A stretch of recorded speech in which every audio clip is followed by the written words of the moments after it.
Jesse, we're all set.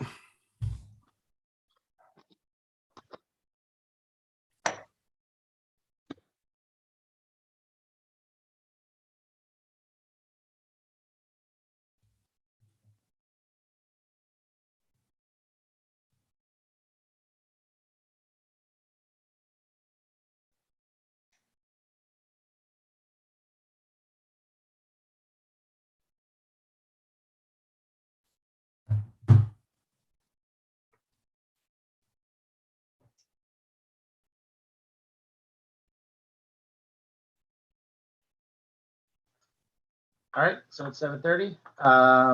Is everybody here? Yes. Patrick here? He was on. He You guys was see on. Pat? All right. Oh, he's there. He's again. He's back. Whoops. All right, we'll hold for a second until he comes back on.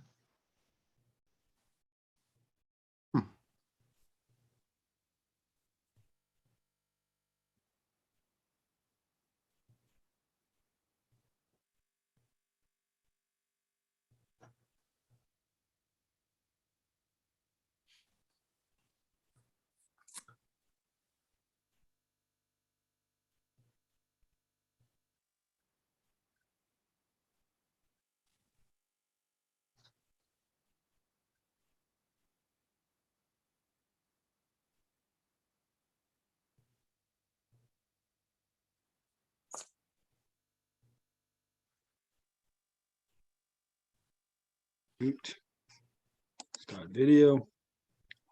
We can hear you, Patrick. I'm here. All right, cool. All right, so we're gonna get started.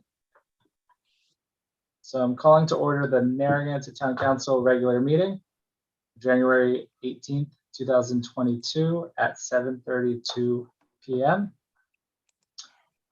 So just for anyone on the Zoom tonight, so we moved to Zoom for this meeting, like most other government bodies have during January, as a result of the governor's executive order.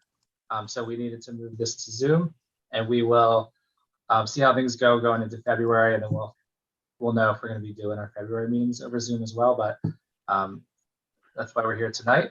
So hopefully things go well. We were in a little bit of a groove before, so we'll see how it goes tonight.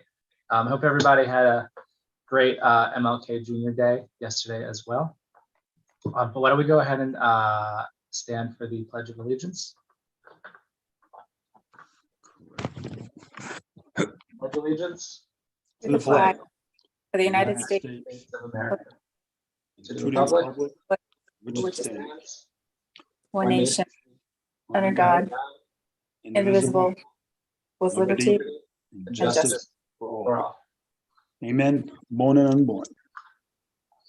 All right, so next we have the disclosure of executive session votes. So for January 3rd, 2022, executive session, we had a motion to retire to executive session of the town council in accordance with Rhode Island General Laws 4246-4 and 4246-5A for the following purpose: acquisition, lease, or disposition of real property, discussion or consideration related to the acquisition of or lease of real property for public purposes in accordance with Rhode Island General Laws 4246-5A 5. Galilee Lighthouse Inn property. We had a motion by Councilor Drzezinski, seconded by Council President Pugh, to direct the town manager to submit the response to DEM. So unanimously voted with 3 in favor. Councilors Cicilline Bonanno and Murray were absent. Next, we have the approval of minutes. Also, we're going to go back to our previous procedure when it comes to voting tonight.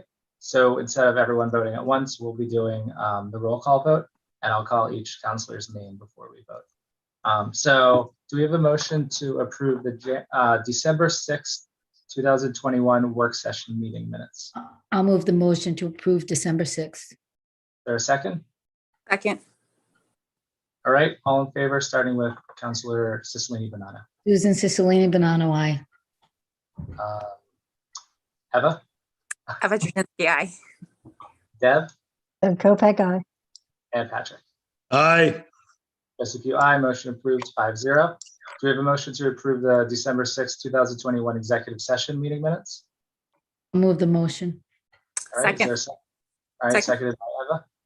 All right, all in favor, starting with Susan. Susan Cicilline Bonanno, I. Eva, Eva Juszczyk, aye. Deb, Deb Kopic, aye. Patrick. Aye. Joseph, aye. Motion approved 5-0. And then we have the December 6th, 2021 regular meeting minutes. Do we have a motion? I'll make the motion. Second. Okay, motion by Susan, second by Eva. All in favor, starting with Susan. Susan Cicilline Bonanno, I. Eva, Eva Juszczyk, aye. Deb, Deb Kopic, aye. Patrick. Patrick Murray, aye. Joseph, aye. Motion approved 5-0. Do we have a motion to approve the December 20th, 2021 work session meeting minutes? I'll move the motion. Second. All right, all in favor, starting with Susan. Susan Cicilline Bonanno, I. Eva, Eva Juszczyk, aye. Deb, Deb Kopic, aye. Patrick. Aye. Joseph, aye. Motion approved 5-0. And last, we have the December 20th, 2021 executive session. I'll move the motion. Second. All right. Okay, all in favor? Start with Susan. Susan Cicilline Bonanno, I. Eva, Eva Juszczyk, aye. Deb Kopic, aye. Patrick. Aye. Joseph, aye. Motion approved 5-0. All right, so under announcements and presentations tonight, we have a update on the library project. Dan, could you move Lori Kelly in as a panelist, please? Absolutely. Lori, can you raise your hand in the meeting? I don't see you. Thank you.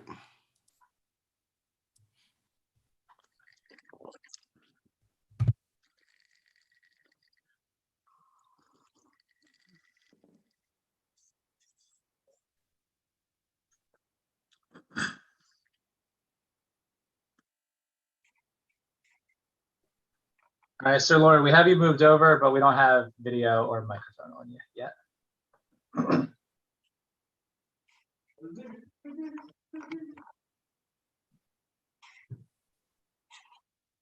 Okay, do you have a screen now? Yeah, we have your screen. So go ahead and get started. We're glad to have you on tonight to give everyone an update. And for the public, if there's any questions about or any commentary on this presentation, we'll save that for open forum. Lori, go ahead. Okay, so again, because it's Zoom, it's I'm presenting this. It's Lori Kelly. I'm the chair of the library board. We felt it was important to, new year, beginning of the year, January, to do an update of where we are in the project. We're all very excited and energized about how it's going right now. So this is going to be as quick as I can make it overview, but we hope to have more regular updates, with more substantive information as we go forward now. So this first screen is basically the facade of the library building as it stands right now. The only thing that it's in here to note is that there will be a new front door. The supermarket door was over here. That will no longer be working. That will be changed into windows, and the door will be there. So again, this is just a placeholder, but that's the place on the map when you see the floor plans. That's what we're looking at. Tonight, I want to briefly go over, I'll show you the latest HBM floor plan. HBM is the architects in Cleveland that we chose to do this project. They have done buildings all over the country since 1974. Libraries, they're specialists in libraries, and they have successfully completed commercial buildings into libraries. So that's who's doing the floor plans. Then a quick timeline, which is also presented by HBM. Then we wanted to go over our latest costs and how we perceive this as the funding has to come in and what we've done to secure the funding to actually get this project going. So this is the floor plan from HBM, and I'm orienting you right here, if you can see that strange mark on it. That is the front door, the new front door that I showed on the facade. So this will be a 24-hour vestibule, which will allow access to drop off book materials here, And on this side, we're going to have lock boxes like at Home Depot or Amazon, where if you want to pick up your materials after our library has closed, you would still be able to go in with a code and remove your book or hotspot or whatever you're reserving. So one of the big things of our current library that works so well is when people come in, there's a circulation desk and friendly staff right there. So we've retained that so that, you know, it will feel familiar and you will feel at home. And then I want to talk about this place over here. Now, this is where the carts were, shopping carts in Belmont. That will now be what we're referring to as a cafe area, but it's not really a cafe. We won't have a restaurant or serving food, etc. But we sort of envision this as where people come in with coffee, meet people, read the newspaper, you know, a sort of a noisier part of the library. These are the bathrooms. The main bathrooms on the first floor are going to be right here. And then these two rooms, some of you might remember that turret area was a wonderful breakfast place, Whale's Tail. That's pretty much remaining the way it is with light-filled, beautiful area. That's going to be either a meeting room, you know, we can use it for various purposes. It could be part of this, a small meeting room, or if you look to the side, these two are ways that we can configure this room to add seats to the main meeting room, which is here, or have two separate meetings. So again, I'm not going to go through, but there's, you know, obviously storage to change and reconfigure for tables and chairs. Now, this entire area, the meeting rooms, the bathrooms, the cafe area, will have a gate that goes like this on it.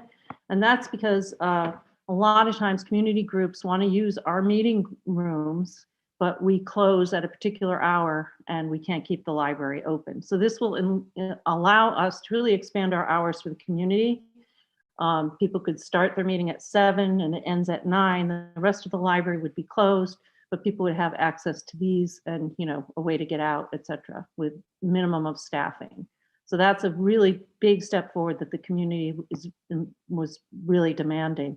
Again, other places in town have meeting spaces, but the library cannot charge for their meeting spaces, which makes us obviously terrifically popular. These are, again, this is sort of the main entrance. You're coming down here. These are stacks, so shelving with books, furniture, computers. This will be the new elevator, which will go up to the second floor. And they're putting in a new staircase, which will be the main staircase that connects the two areas of the library.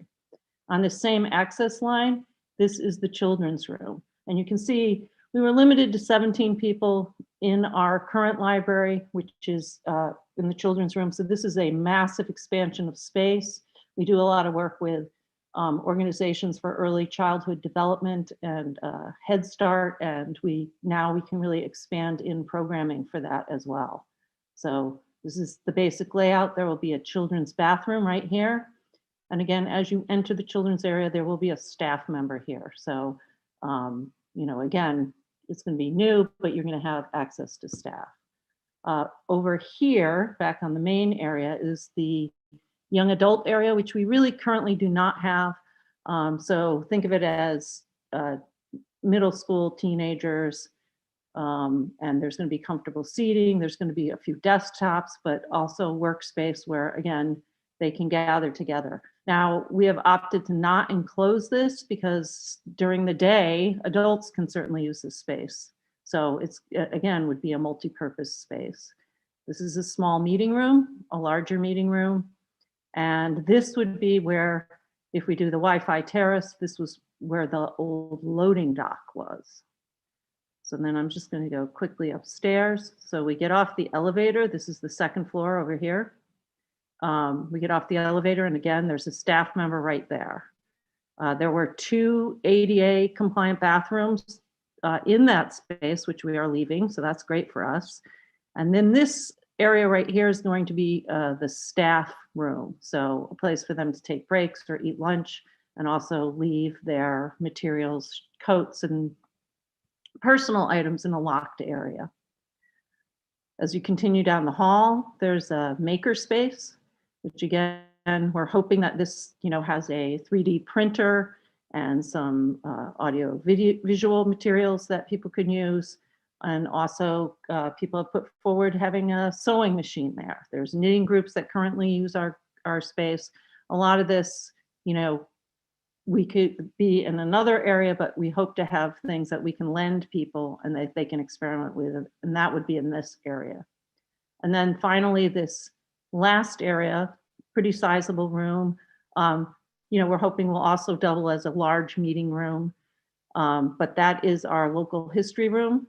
It has a lot of shelving in there. We do not currently have a huge local history collection, and we are not, you know, in competition with the current historical society, but we do, under the state's mandate, have to maintain an area for, you know, local collection. So that's where that would be. These two staircases that came when we purchased the building are going to remain, and this staircase here is going to be enclosed to make it as a fireproof exit, as this will be. But you will not have outside access without going through the library for just security reasons. So that pretty much completes this slide. I know it's a lot to take in. There's a lot of writing, but it's basically on how many books are in each stack, etc. And some of that will change, but we're pretty much all happy with where we are. I want to talk a minute about, we have been doing reverse engineering to get the budget down. And we've had to take some things that, you know, were important to us out of the design.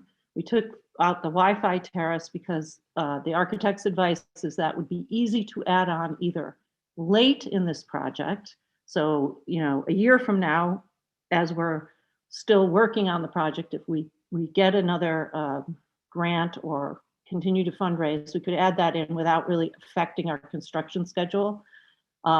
We had a clear story addition that substantially changed the roof that would allow interior light.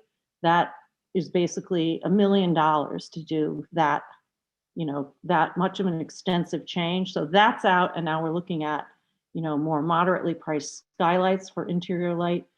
And some of the windows we were going to put more windows on the children's side, which currently there's areas that do not have windows, and then replace some of the windows, you know, that are staying. And again, that's something that we decided to sort of move down the road unless we have funding for it. The next thing on the schedule is, again, this is HBM Architects' very detailed timeline for the project. This blue line here is December, where we were in December. So if you move one over, that's January, and you're looking at our currently where we are. So the next big thing for us is really to put in the OLIS application, and we're saying that will be the beginning of March, so March 1st. And then this blue line is an estimate of how long that will take them to review and offer us a contract, which we're hoping is less than 2 months, but I think that's the placeholder we have in right now. And then this continues with the timeline. The next big important thing is the construction bidding. And you'll see that looks like June, July. And again, there's a few months on preparing all those contracts. And then construction administration, when I'm referring to breaking ground, October 1st. So now we're back to cost. So we did pay $2.4 million for the building acquisition, and we had a cost estimate. Like I said, we've reversed engineered, we've narrowed it down, and we will continue to examine things as we come up with, you know, the actual bidding documents, ways to save money in the construction. But right now we're estimating a $6.5 million build out, which brings us to about an 8-9 in, you know, construction costs for the new library. And this is just a, you know, a graph that on non-residential buildings that we have gone just straight up over the last few years. And you'll notice that 2015, 2016, for the 2016 election, that's when we had a professional cost estimator estimate this project. And as you can see by this graph, it's gone straight up since then.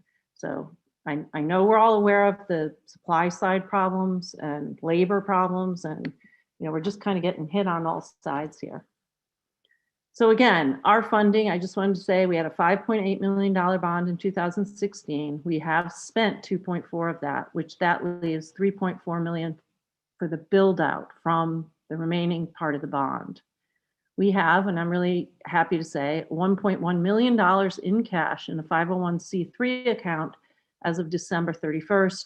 And that, the Friends have been very integral in helping us with that. So it is under their 501c3, and it is actual cash, not just, pledges, because there is a significant difference how the bond council views it and how OLIS views it as to what is promised to you and what you actually have. So we do have that amount of money. Pledges are still coming in. People are being very generous. And I'm saying on this document, we have 0.5 in pledges. We have, at least 0.7, 0.8 in pledges. But again, some people have pledged over 5 years. So it really, I can't really count that as in the pot for this project. We're trying to get a significant amount and all our cash in hand to start the project in March when we submit the OLIS thing. So I'm being conservative on that number. And again, the library itself has certain fund balances, one being the Maury Lucian's Memorial Fund, which was created when we changed the name of the library to raise money for capital projects, not operating things. So money such as that fund balance will be used on this library project. So that leaves us, unfortunately, with about a $1 million shortfall. And I just wanted to go over with the council and the people, we're using the bond money. We are going to apply to OLIS. And again, OLIS costs, as we know, can reimburse up to 50% of the cost of the project. So even conservatively, I'm trying to see where I am on here, sorry. Even conservatively, 50% of the, or if we assume the 40%, which is more probably what we will get and historically what towns get. For 40% of the 8.9 is a $3.56 million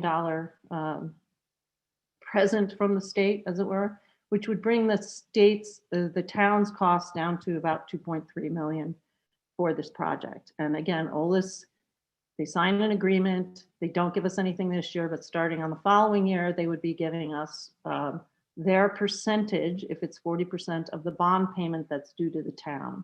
So the town gets it with their interests and the costs before they have to make the payment. It's a pass through. So that's really fantastic for the town. We have applied for the Champlain Fund. And again, Champlain Fund, I think, is really well known in Rhode Island for being generous. And they have followed our project for years. We've made the application. As long as we hit their deadline for certain documents we have to give them, they are 100% behind us. We have asked for $1 million from Champlain. If I can't say they're going to give us that number, but they are. We've talked back and forth, and we will get a significant gift from them if we can get all our documents in. Also, we are not going to stop fundraising. We had another smaller foundation gifted us in, we made an application. They made a gift in December. So we're going to continue down that route. There's a new brochure for marketing purposes coming out because the Joe Healy fundraising challenge was met. And local businesses are, I think next up with getting a knock on the door. I also want to say to the council and to the people in Narragansett, there is the ARPA fund out there, which is the American Rescue Plan funding for infrastructure. And, I know the talk is that Narragansett's going to get $4.5 million. I think the library would like $1.5 million of that money, because that would make us reach our goals and actually get the shovel in the ground that much quicker. Now, we do qualify for infrastructure projects, with a heating and cooling center. We serve the underserved of the community, both with technology and, other programming. We have been involved with early education in the children's room. And that money, should be spent quickly because they're trying to get it into the economy. And we do have this ongoing project. So, and again, when the previous council defunded the library, we have lost $400,000 in state funds that would have been going into this project, $400,000 through just the actions of the previous column. So 70% of the people voted for this this project for 2016 and again in 2020. And we are coming up a little short. So I just wanted to put that out there. And then last, of course, is that the town purchased our current library building for $1. Conservatively, it's worth about $1.5 million. So, if that could be sold to defray our costs, that would also work. But again, not for me to say, I'm just what to do, but that's something we thought about. The Washington Post on January 1st of this year had an article. I know you're not going to read the whole thing, but this is the ideal time for communities to tap into American Rescue Plan funding to jumpstart a library project. Washington Post, and they go on as to why libraries are so critical and why in the pandemic they really stepped up. So again, I hope that you all read that. And then in 2019, a local guy was a URI professor, Ryan McGuire, did this poster for us, which we have framed in the library, of just all the options and things we can do in a new community public library. So just something to think about. Does anyone on the council have any questions or clarifications? Nicely done, Lori. Thank you. Thanks, Lori. All right, Ever or Patrick, any comments? Are you guys good? No, thanks. Not at this time. Thank you. Okay. All right, All right, great. thank you, Lori. Then we'll be back. Like I said, we'll try to do this more regularly now that we have hard numbers. Sounds Thank great. you. Yeah, that's wonderful. All right, thank you. It's good for everyone in the community to kind of know what's going on. I know that Susan and I are in the weekly meeting, so we have a pretty good idea. But for a lot of other people, it's kind of like a lot of silence. So I think this is really useful. So thanks again. Okay. Have a good night. You too. Thank you. All right, Dan, are you able to change that or unshare the screen? I don't know if that's something you could do. Yes, All I right. can. Great, thank you. All right. So we are 3 minutes till 8. So why don't we go ahead and take public comment from one individual, and then we'll go ahead and get the public hearing scheduling done. So open forum public comment is a time for anyone from the public to speak on any topics not on the agenda tonight. If there's something on the agenda, please hold off and you can speak during that item. If you have anything else you want to talk about that is not on the agenda, now's the time. So we're going to go ahead and see who's interested. I saw Stanley. So why don't we go and take Stanley Wojciechowski. Stanley, please state your full name and address. Stan Wojciechowski, 1044 Boston Neck Road, Narragansett. Go ahead. Thank you. It's kind of crazy, but I think I had a message from God. You know, we just said liberty for all, justice for all, and it's all under God. Now, just last week, I drove by a church that I used to attend. I was an altar boy from 4th grade all the way to the 2nd year of college. I cut down 39 trees so they could build a new church. So I was really participating in the church for a long time. And all of a sudden last week, normally I drive down Jefferson Boulevard and I see the sign to the church. But this time I drove down the side street. The side street doesn't show the main sign, but someone put up 3 signs that can only be seen if you come from the side street, so in other words, this was unbelievable, an accident. And the sign said, all 3 signs, eliminate human problems, not problem humans. This was, to me, a message from God, from my church. And I would never see this if I was going down Jefferson Boulevard like I normally do. This was, it just blew it just woke me right up. Why are those signs facing my way? Why was there 3 of them? Why did this item even come up? And I can only say I look back at problem humans. You know, our past legislation was pretty anti-college student. Again, problem humans. And here is God saying, eliminate human problems, which I've been going on for a long time. Deal with the noise. The problem with humans are the noise, and we should not be dealing with it by eliminating humans. Therefore, I really would like you to go back and revisit and don't have an unprotected class. You have an unprotected class that you called the college kids, if you will. These are the people that after they've lived in Narragansett, you've got these intelligent professionals. If there was more of them here, they would be here after graduation, buying up your single family homes, making excellent neighbors. Thank you, Stanley. Okay, Yeah, thank you very thank you. much. Appreciate it. Thank you. Thank you.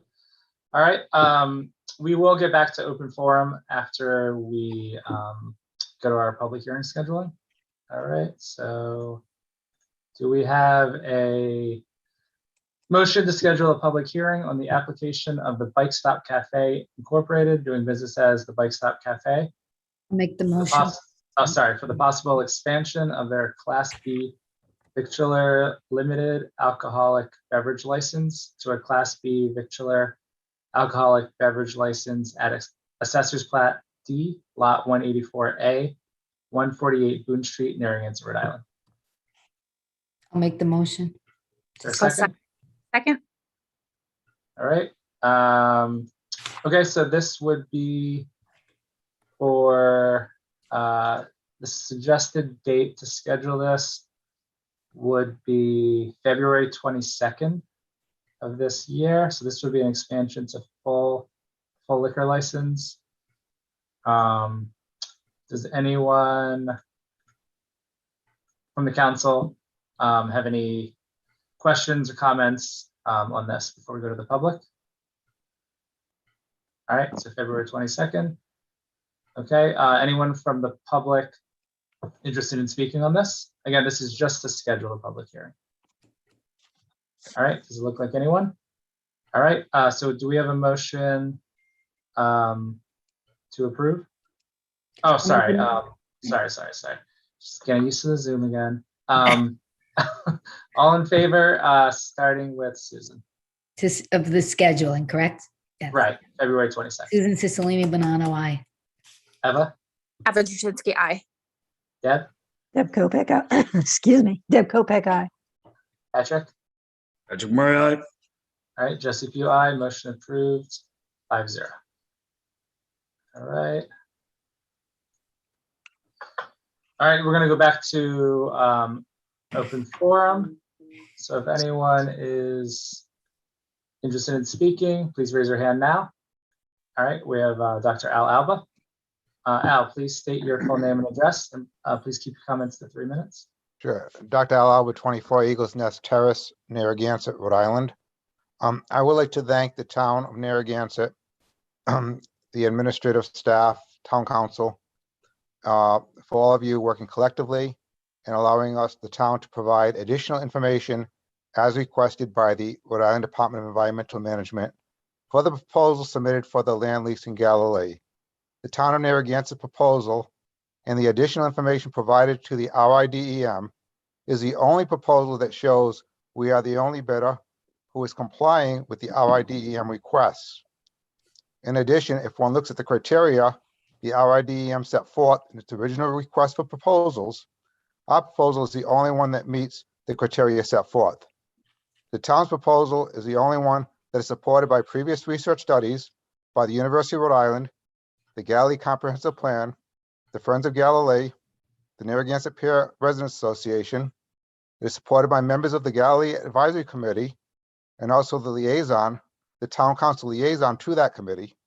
And last but not least, over 2,700 signatures with an online petition.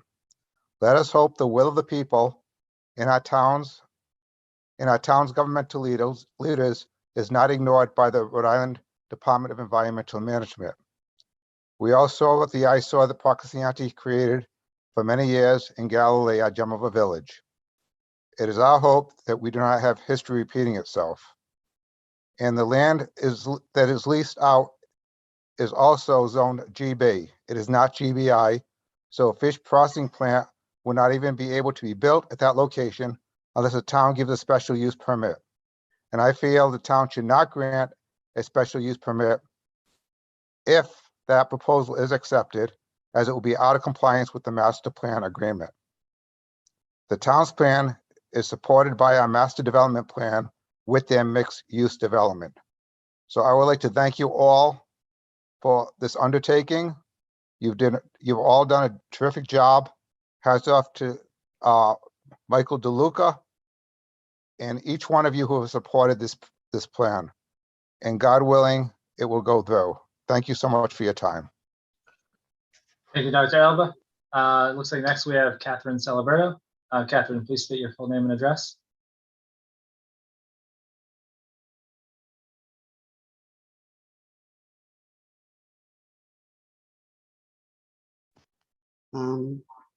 I don't, Yep. did I, not sure if I unmuted.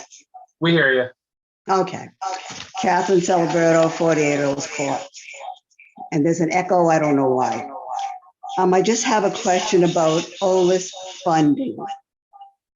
There's a number of different rules that apply to building purchase, building remodel, reimbursement for interest on bonds. Last time I looked, we could potentially get $900,000 back from OLIS for the purchase of the building. The problem is that a plan was supposed to be in and approved within 3 fiscal years of the purchase of the building, and that has gone by. So I don't know if we have an issue in that area. I would really like to know. The other thing is the remodeling costs. They're based on $250,000. We can get 50% of that back. It's way below what the actual remodeling costs are going to be. So we're definitely not going to get 40% in that regard. There's just a lot of questions. You know, we don't have a plan in, hasn't been approved. And then there's the issue of the fact that we're going to have a library in the same building as a liquor store. Years ago, I asked Karen Meller about this. I asked if they had ever reimbursed for a library in the same building as a liquor store. She told me that they had never reimbursed for a library in the same building as any retail outlet. These are concerns I have. I'd like them addressed at some point. And that's pretty much all I have to say at this point. Thanks. Thank you, Catherine. All right, anybody else interested in speaking? Okay, doesn't look like it, so we will move on. Oh, we do have one. Sue Amoroso.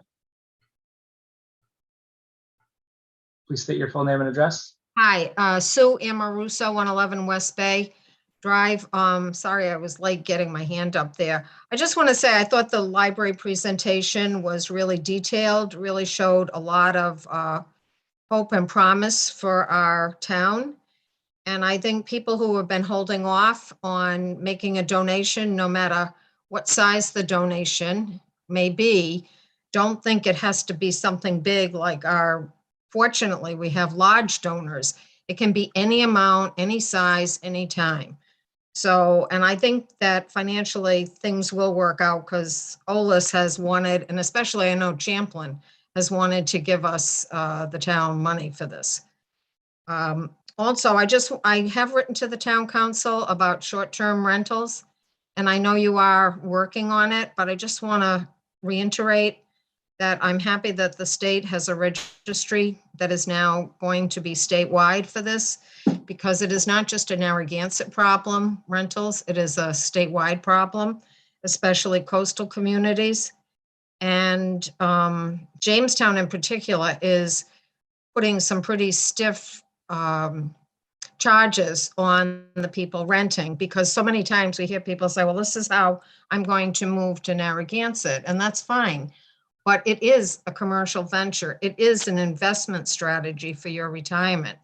So you're using, whether it's student rentals or Airbnb or whatever, short-term, sometimes just the weekend rentals, that is providing you with a nest egg, because when you're done paying off the house, you still have another, dwelling that you own. So I just hope the town does take some action on this, because I think people are kind of thinking, well, oh, but no one near me would do that. Well, it's some very large homes that are getting rented out, and, 18 cars coming in. So I think it does need our attention. So that's it. Thank you very much. Thank you, Sue. Okay, anybody else? Okay, we don't see any other hands, so we'll move on. We're going to go on to consent agenda. Are there any items on consent that any council members would like to remove? I'd like to make a motion to approve the consent agenda. If not, I'll second. Second. All right, all in favor? Start with Susan. Susan Cicilline Bonanno, aye. Eva? Eva Juszczyński, aye. Deb? Deb Kopek, aye. Patrick? Aye. Jesse Pugh, aye. Motion approved, 5-0. Number 4, under the IT department, is a motion to approve the renewal of the Mimecast email filtering service with Zones LLC in the amount of $16,456.16. Do we have a motion? I'll move the motion. I'll second. Okay, discussion. Any questions from the council for Dan? Okay, anyone from the public? All right, all in favor? Start with Susan. Susan Cicilline Bonanno, aye. Eva Juszczyński, Eva Juszczyński, aye. Deb? Deb Kopek, aye. Patrick? Aye. Jesse Pugh, aye. Motion approved, 5-0. Number 5, under engineering, is a motion to award the bid for water testing and miscellaneous water quality consulting services to the lowest bidder, Rhode Island Analytical Laboratories Incorporated. Their quoted contract prices for a 1-year period ending January 18th, 2023. Do we have a motion? I'll move the motion. Second.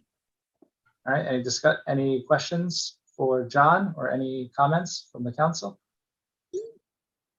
Okay, we're going to go ahead and go to the public. Stanley, please state your full name and address. And Wachowski, 1044 Boston Neck Road, Narragansett. Yeah, I just want to commend the engineering department, the lowest.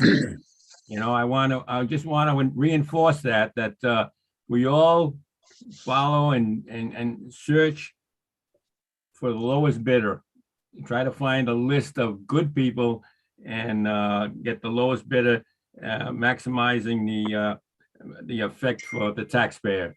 Thank you very much, engineering department. Thank you, Stanley. All right, anyone else from the public? All right, does it look like it? All right, any last questions or comments from the council? Okay, all in favor? Start with Susan. Susan Cicilline Bonanno, aye. Eva? Eva Juszczyński, aye. Deb? Deb Kopek, aye. Patrick? Aye.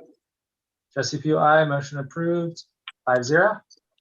And number 6 from engineering is a motion to award the contract for library conversion owner's representative services to Kiao Construction Management in the amount of $103,580. Do we have a motion? I'll move the motion. I'll second.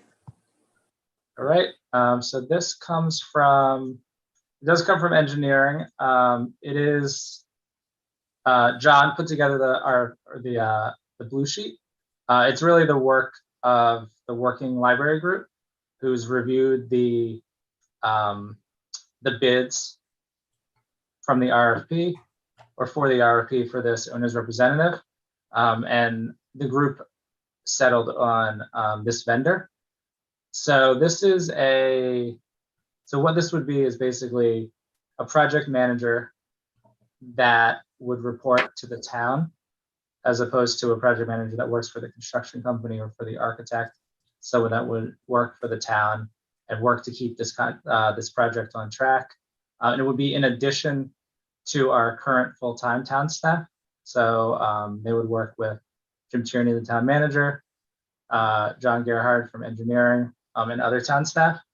But over time, it's become apparent that this is a position that would really enhance this project, because the town is just not properly staffed to work on this type of project with our current full-time staffing alone. So this is kind of, supplemental to that. So that's the project, or sorry, that's the agenda item. I'm going to go around the council for thoughts, and I do have. Actually, why don't let me just bring this up now, because we're going to have discussion. So I want to throw something out there. The funding for this project, based on this motion, would be taken from the bond. So $103,000 would be taken out of that bond, which is the 5.8. We've already spent 2.4.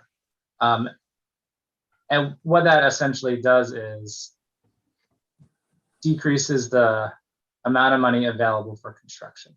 So it's taking $100,000 out of that pool of money that's available to construct the library.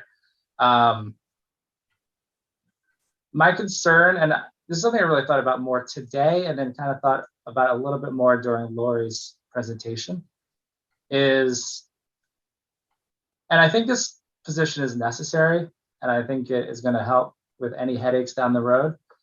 But the cost of this project has gone up quite a bit over the last few years, and we all know the reasons why. It just increases across the board when it comes to inflation and construction costs and materials. But we continuously ask the library board to increase their fundraising because we do not want to go beyond that 5.8. And we've all said that. We don't want the town to borrow more money than what the voters have approved. I do want to throw out a proposal. Rather than taking this from the bond and asking the library to raise another $100,000 on top of what they're already raising, I think I would be open to, if other council members are, having this come directly out of the ARPA funds. So the town's getting 4.5 million. This would take 100,000 out of that, as opposed to asking the library to fundraise another 100,000 for a position that they didn't necessarily ask for, but I think will be beneficial to the project as a whole. So the process would be, instead of the general fund paying 100,000 and then getting reimbursed with bond money, the general fund would pay the 100,000 because of the time, but would be reimbursed with ARPA funds instead. So those are options. I'd like to hear what the rest of the council thinks, but I think that seems to be, to me, a fair way to go about it without increasing the debt burden on the residents, as we've said we're not going to do.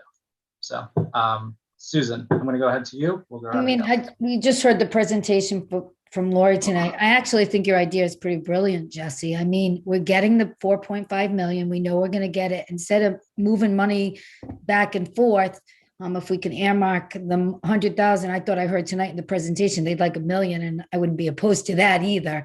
But certainly this was a controversial conversation about, hiring a project manager. We agreed to it, which I'm thrilled about. But, who ends up bearing the cost? And, we're all one, right? It's one big team, the town, the library, it's all together. So I think it's a great idea because that money is coming into the town, and we're gonna receive 4.5. So I would say that would be a great way to pay for this project manager. So I could support that tonight for sure. We would probably need an amendment. To the motion. Funding, right? And I just also want to say to the working group, I know that we discussed this coming from the bond. I'm aware of that. I'm not trying to make a last minute change to pull a fast one or anything. It's just kind of came to mind to me today, and then it was kind of reinforced by Lori's presentation. So I just want to make that clear. Anyway, I'm going to go ahead and go to Eva. So I heard the request for APRA for the library was going to be 1.5 million. So that request would be another additional 100,000. I mean, we haven't decided on that. We don't even know. So how are we going to go about approving that? That's something that the council is going to approve, or is will it fit the criteria? That's my question. I think Lori did say that a lot of the building and the library requests would comply with the funding. So I just wasn't sure what the plan is. I don't know. I mean, 1.5 million out of 4.5 is a big chunk of it. And I know we haven't really discussed where we're going to spend it yet. So I'm just asking like what the overall, if it's going to get added to whatever else they request, or we can take that consideration for the overall part.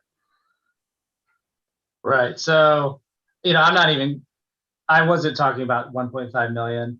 He's just talking about the 100,000, right? No, I know Right. that. So I'm asking, so then we just heard that they're going to be requesting 1.5 million from the APRA fund, or that is a request. And now it's another 100,000 additional, which, I'm just trying to decipher like what the plan is going forward. If it's going to be 1.5 and then another 100,000, and what the end game is. I'm Right. not saying support the 100,000 coming. I'm just asking questions. The 103 coming out of there. Right. Yeah. I mean, I can't answer that. If Lori wants to come on during comment, she could maybe do that. I'm just thinking this is a small overage in the grand scheme. However, the library board has raised more than I think was even initially thought would be needed. So I was really just trying to think of a way that works for everybody, just for this 100,000. I know what you're saying, like there may be a much larger request, but I can't personally speak on that. I don't know anything about that. Yeah. Okay. That was just my question. So, I mean, I'll listen to what everyone else has to say. All right. Deb? Well, just on that issue, I think we're going to get a presentation on the ARPA funds next month, right? And if I understand correctly, the way that we would pay for this particular activity is probably out of a general fund and then pay it back as we go. Isn't that kind of how this works? Because all the bond money hasn't been issued yet. Do I have that right, or am I wrong? Yes. Yeah. So you have that okay. right. So the right. fact of the matter is that we could certainly pursue that idea, but not necessarily have it wrapped up. Maybe we do have to amend this because there is notation of where the funding is going to come from in the motion. But I think it's a great idea to pursue. I don't think we have an answer tonight as to how that's going to happen, or what the full end result would be in terms of the library getting some funds from ARPA either. We just don't know. So that's where I go. I think it's a good idea. I think it's fair, because one of the things that this particular issue is going to solve is any surprises that the town would face in relation to this particular build. So I think that's, it makes some sense that the cost should be considered this way. So I'm fine with it. Otherwise, I'm fine with the concept as well. Thanks, Deb. Patrick? Boy, here we go. All right, the motion is to hire an owner's rep. We can figure out where the money comes in later. I think we should just either get through this motion, either agree on it or don't agree on it. Do we need an owner's rep for starters? I think we do. I think initially we're supposed to get a building committee. That kind of fell to the wayside. I think it's important to have, a fresh set of eyes looking over everything. In fact, it may even pay for itself by picking up some shortfalls. As far as paying for it for ARPA, did I miss that meeting? Did we already have that meeting? Did I miss that one? No. Okay. We haven't even had the meeting. We're already spending the money. Okay. I don't think we should be, let's stick to the bond, stick to what we told the voters. if you want to, you know, elect to pay for an owner's rep, it's yes or no tonight. We can figure out if you want to, during the opera meeting, give money to the library. I'm against it. I think the bond has been floated. The cast has been dyed. Fundraising is what the future looks like. And that opera money should be set aside for one-time things that we need. That once that money's gone, there's no well there to get some more money. That these are one-time items that we can check off the town's list that I think that are, you know, that are more pressing than paying for 100,000 or giving the library 1.5 when we've already given them, we've already floated a bond. And granted, we did waste 2 years. Everybody knows why. We did fritter away time, but we also got a good bond rate at the same time. So I think in the long term, we'll make out fine financially with the library process and as we're going. So I think we should just get through this motion. Either we're going to agree to, you know, hire a rep or not hire a rep tonight. We'll figure out either later on how to pay for it. All right, thank you. Before we go to the public, James, town solicitor, I do want to check in with you on this. I know it's not in the motion specifically, the funding, and we don't have to, it's in the summary though, and we don't have to do a full commitment to where that's going to come from ultimately, because it will be come from the general fund right now. However, I want to make sure that we don't approve something with wording in the summary that we don't 100% agree with. So does it matter if we talk about funding? What's your opinion right now? Should we do any sort of amendment to say we're going to try to cover this with ARPA funds? Do we not even mention it? Does it matter? I don't think you have to at this point, because you're at the stage where the bond money is not even issued. So it's probably going to be coming out of general funds as is for the moment.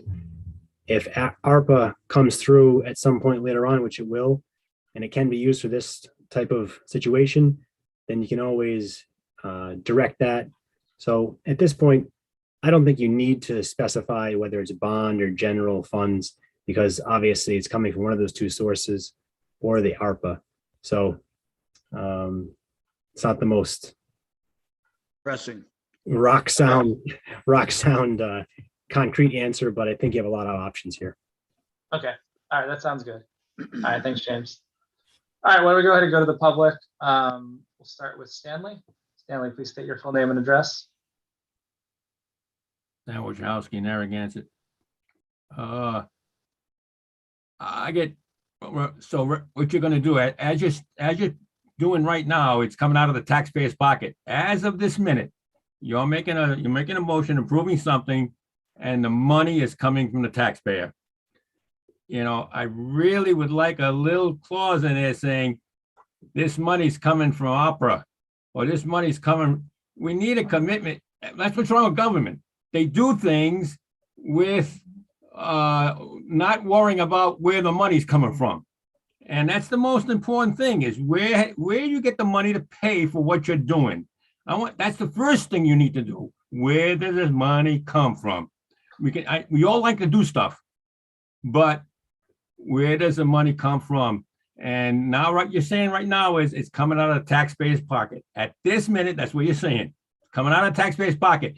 And, you know, I just don't think that it's going to change later on. You know, I mean, nobody's going to be bitching later on about this, a little bit of $100,000. So, you know, we're not going to get an opera. We're not going to get it from anywhere else. It's going to just die there because nobody's complaining about it. So it would just be, you know, make an amendment. Let's make an amendment that the monies are going to come from opera. You know, a temporary transfer with the opera going to do the reimbursement. Just make an amendment for reimbursement from opera. That's all. Just an alternative here, so we have an idea where the money's coming from. Thank you. Thank you, It's kind of Stanley. a brilliant idea too. Let's go ahead. We'll go to Catherine Celebrato. Catherine, please state your full name and address. Catherine Celebrato, 48 Earls Court. Right now, this money would be coming from the rest of the bond when it's issued, correct? Just like the money we advanced for the architect, correct? Can you hear me? We're going to hear you. I think what Yeah. we're saying This is is- that You know, so, right, we're spending money, but the implication is that when the rest of the bond is issued, we get paid back, just like we were paid back for the purchase of the building, correct? Right. Yeah, okay, so it's not with, like Stanley saying it's gonna come out of the general fund, we're never gonna get the money back, yada, yada, yada, okay.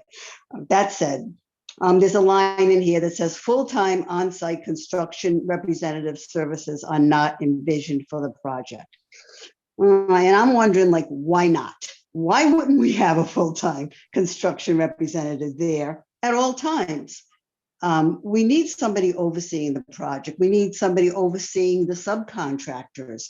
We need somebody looking at invoices to make sure we're paying the right amount of money and that goods are being delivered that we're paying for. I think somebody should be there all the time. And I don't quite get this part where he's not going to be there all the time. I'm all for a construction manager. We definitely need one, without a doubt. But I want somebody who's going to be there and is hands-on and is paying attention to details. And if you're not there full-time, you can't pay attention to important details. That's my opinion. Thank you. Catherine. All right, next we have Paula Darren. Please state your full name and address. Paula Darren, 15 Pilgrim Avenue, Narragansett. Just a question, is the $100,000 for just 1 year or is it for the duration of the project? So It's the duration of the project. So I don't know that you can, I mean, I'm not the expert on this, but I don't think that you can spend I think you want to figure out whether that's going to work. That's not a lot of money to cover a project that's going to go for multiple years. It seems to me like it's a low ball. I think I would agree having the project manager, but I think that $100,000 over the life of the project is a pretty low amount of money and wouldn't want to move forward with an amount only to have to come back to ask for more. Just a thought. All right, thank you. All right, anybody else? All right, we don't see any other hands. Just going to go around the council for last comments before we take a vote. Susan? You know, I always think Stanley always has great things to say, and I would be willing to make a motion to amend it to say that it's going to come from the opera money, so it doesn't come from the general fund. If people would agree, if that's something that people feel comfortable with, that it could come from that opera fund, I would be happy to make a motion. I'm not sure how the rest of my colleagues feel at this point. I mean, we had a long debate. Do we need a project manager? Do we not? The group decided we do. The bid that came in for 103 from Keo was the price that they gave for the project. They were a great group. We're looking forward to having them come and move the project ahead. I feel like they'll be hands-on, they'll be around, they have a fabulous reputation. And I don't want to get stuck tonight because the way it's set up is we haven't received the bonds yet, so it's coming from the bonds. The presentation talked about the opera money. I know there's concerns, you know, how much money here or there, but for right now, I think if we listen to Stanley for the first time or for one of the first times and do that amendment, then the taxpayers might feel better about that amendment, that it's coming from that fund of money that's coming in and it's not coming out of the general fund right now. Is that something that people would feel better about on the council or not? When the way I read it here for the it looked like it was a 12 because they're anticipating a 12-month construction, so that $103,000 is for about a 12-month period, which makes more sense. So that's kind of where I think that number came from. But I feel more comfortable having it initially come out of the bond and, you know, and then see where we like later on down the road. But to me, the way as written right now is like what I would want to be voting on. Okay, so the question is, who should the library board be on the hook for fundraising for an additional $100,000? That's really the question here. Because if it comes out of the bond, then that's what will have to happen. Because they're Right. already, Sorry, Sorry. yeah, but I would think that it's all kind of like just the cost of the library all rolled in. So that is part of the bond. And then, you know, I mean, I know construction costs are going up and all that, but I would just It's not a say we construction cross that cost. bridge when we get to it.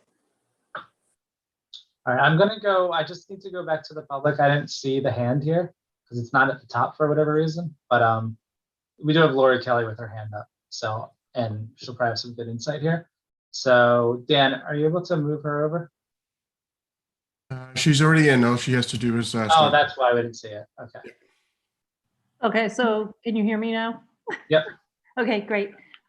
So yeah, Jesse, that's fantastic that you would consider that, and you know, and try to help us out here, because exactly as we started, you know, it was going to be you know, a smaller project, and I believe under the police renovations, etc., the town acted as that, you know, supervisor. So which is why we were not considering owner's rep in the beginning. I think we've all come to an understand on both sides of the aisle, town and library, that this guy, you know, can expedite the project for us, and as Patrick said, probably save us more than his salary. You know, but of course, this is actually back on our back.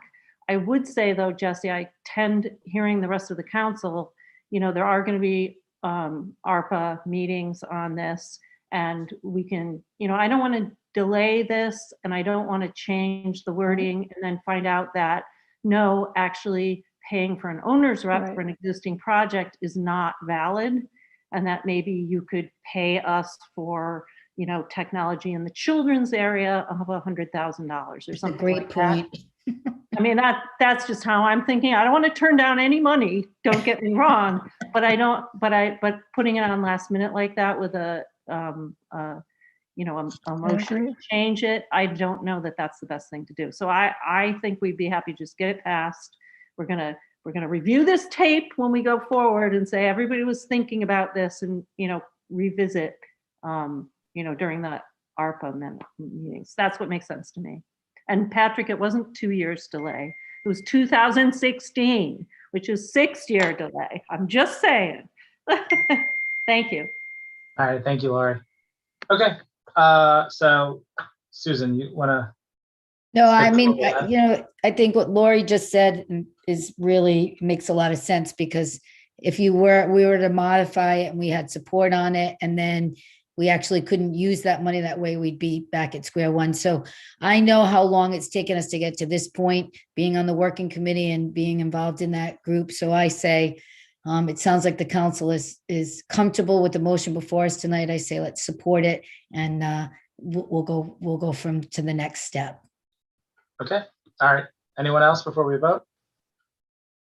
All right, so this is just a motion to approve the contract. So all in favor, starting with Susan. Hey, you got a hand up over there. Where?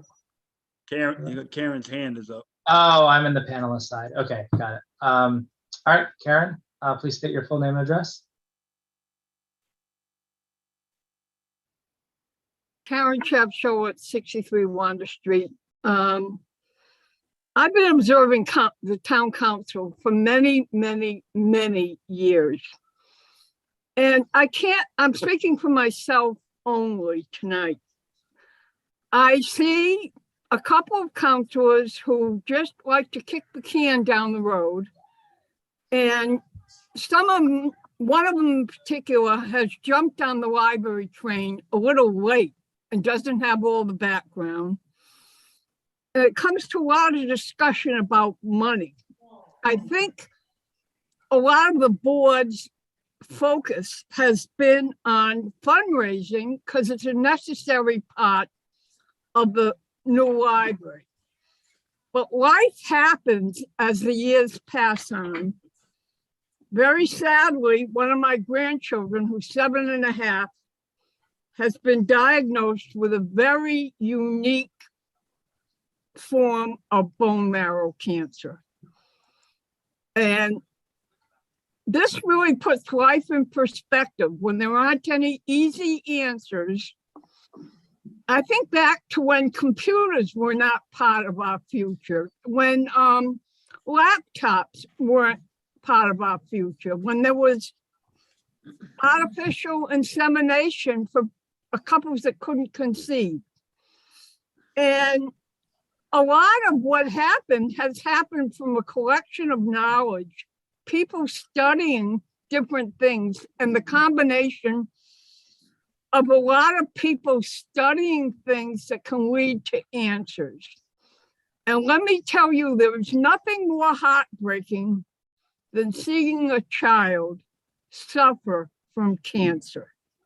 It puts things in real perspective. And it came out of nowhere, and it could have happened to anybody. But now the race is on to try and find a cure for a very unique thing. And this makes it very human in my eyes. And I can't help but resent when people have worked so hard without any reimbursement, as Lori Kelly has spoken for the board so many times, and has such a strong economic background, that when people jump on the wagon for maybe political reasons, and maybe in their heart of hearts, they're not a deep believer in libraries. And I think everybody on the trustees is a deep believer. But things have gone up in cost, and we couldn't have projected that. And I think there's no better use for the extra funds that are coming in to help build a better library for the people of Narragansett. Thank you. Thank you, Karen. All right, looks like that's it. Public comments. We'll go ahead and take the vote. We're going to start with Susan. All in favor? Susan Cicilline Bonanno, aye. Eva? Eva Juszczyk, aye. Deb? Deb Kopeck, aye. Patrick? As is, Patrick Murray, aye. Jesse Pugh, aye. Motion approved 5-0. Number 7 from the fire department. Motion to adopt a resolution approving the final draft of the town's revised emergency operations plan previously presented at December 20th, 2021 town council meeting. We have a I'll make motion. the motion. Is there a second? Second. All right. So it's a very large document. For every... Is it 252 pages, I think? Yeah, we had an extra long weekend to get that read. That's right. Why don't we Yes, go we did. to Chief Partington for some commentary? Chief, appreciate it. Sure. Thank you, Jesse. Good evening to everyone. So as you just stated, yes, this was a final draft that was revised, previously presented to the council on December 20th. A meeting which I was unable to attend. Sorry. I was recovering from COVID back then, so I'm fine now. I'm back in the game. Sorry I missed the meeting. And it was suggested that we postpone this adoption of the resolution approving the revision project. Because yes, it was a large document. Others wanted to continue reviewing it and going over the document and give some time to answer any questions that might come my way. A couple of them did come my way, and I think I've answered them as best I could. So this document, it was a lot of work. Just keep in mind, we started this before COVID, this project, long before COVID. COVID came along and we've had to stop it, start it again, stop it, start it again along the way. So it has been quite a process. A lot of work has gone into it. Thank you again to Dory Boardman, who was instrumental in helping to coordinate this project towards the end of the project. She help us keep it on track. I just want to it is a working document. So this this can be changed, it can be updated, it can be edited down the line. Nothing says that we can't just adopt it as is and not make any changes as we go. So that is currently available for us to do that. In fact, we've already started that process. Dory and I already have a punch list in place now. We will be scheduling some working group sessions with staff, department heads to continue to go over the document, work with the document, even update the document as we go along. We do have some exercise plans as well. So all of you and the council especially are invited to attend those workshop sessions. I'll certainly put out the meetings. So again, I think we accomplished our immediate goals of this project. And we're just looking to move it along and adopt it as it currently is. And again, it is open to further edits and revisions down the line. So thank you. Great, thank you, Chief. Thank you. Let's go ahead and go to the town manager. He has his hand up. Thank you, Jesse, and the rest of the council. I do want to thank Chief Poddington and Dory Boardman and their staff for their work on this. And as the chief said, it's an evolving document and plan that as new information becomes available, it will be brought before the council and updated. I'd also like to thank the chief for his responsiveness this weekend to some very significant input regarding the plan. It's appreciated, and the staff worked quite a long time on this document. And thank you, Chief. Thanks, Jim. And for anyone who hasn't been to the in-person meetings recently, you may not have noticed Jim Tierney's new beard, looking nice and distinguished. So you get to see it on Zoom tonight. Why don't we go, sorry, Jim. Why don't we go ahead around the council for questions or comments? Susan? No, good job, Chief. And you answered the question. I was curious of how it was going to get out to the staff and how you were going to implement, a lot of the strategies in that plan. So it's good to hear that you're going to continuously meet and take feedback and update. So I'm satisfied. It's good. Great. Eva? Yeah, no, we missed you at the last meeting, Chief, but glad you're feeling better. So no questions. Thanks. Deb? I'm also glad you're feeling better, Chief. I did have some questions and I have presented them to you all, and I'm happy to be involved in the process going forward. I appreciate your response. It was very detailed. So that was excellent. And I truly know that all of these types of documents are living, breathing things and change, with the circumstances. So I appreciate your consideration for what I had to say. It was a lot. It is long to read. I will say that. It took a long time, but it was worth it. So thank you.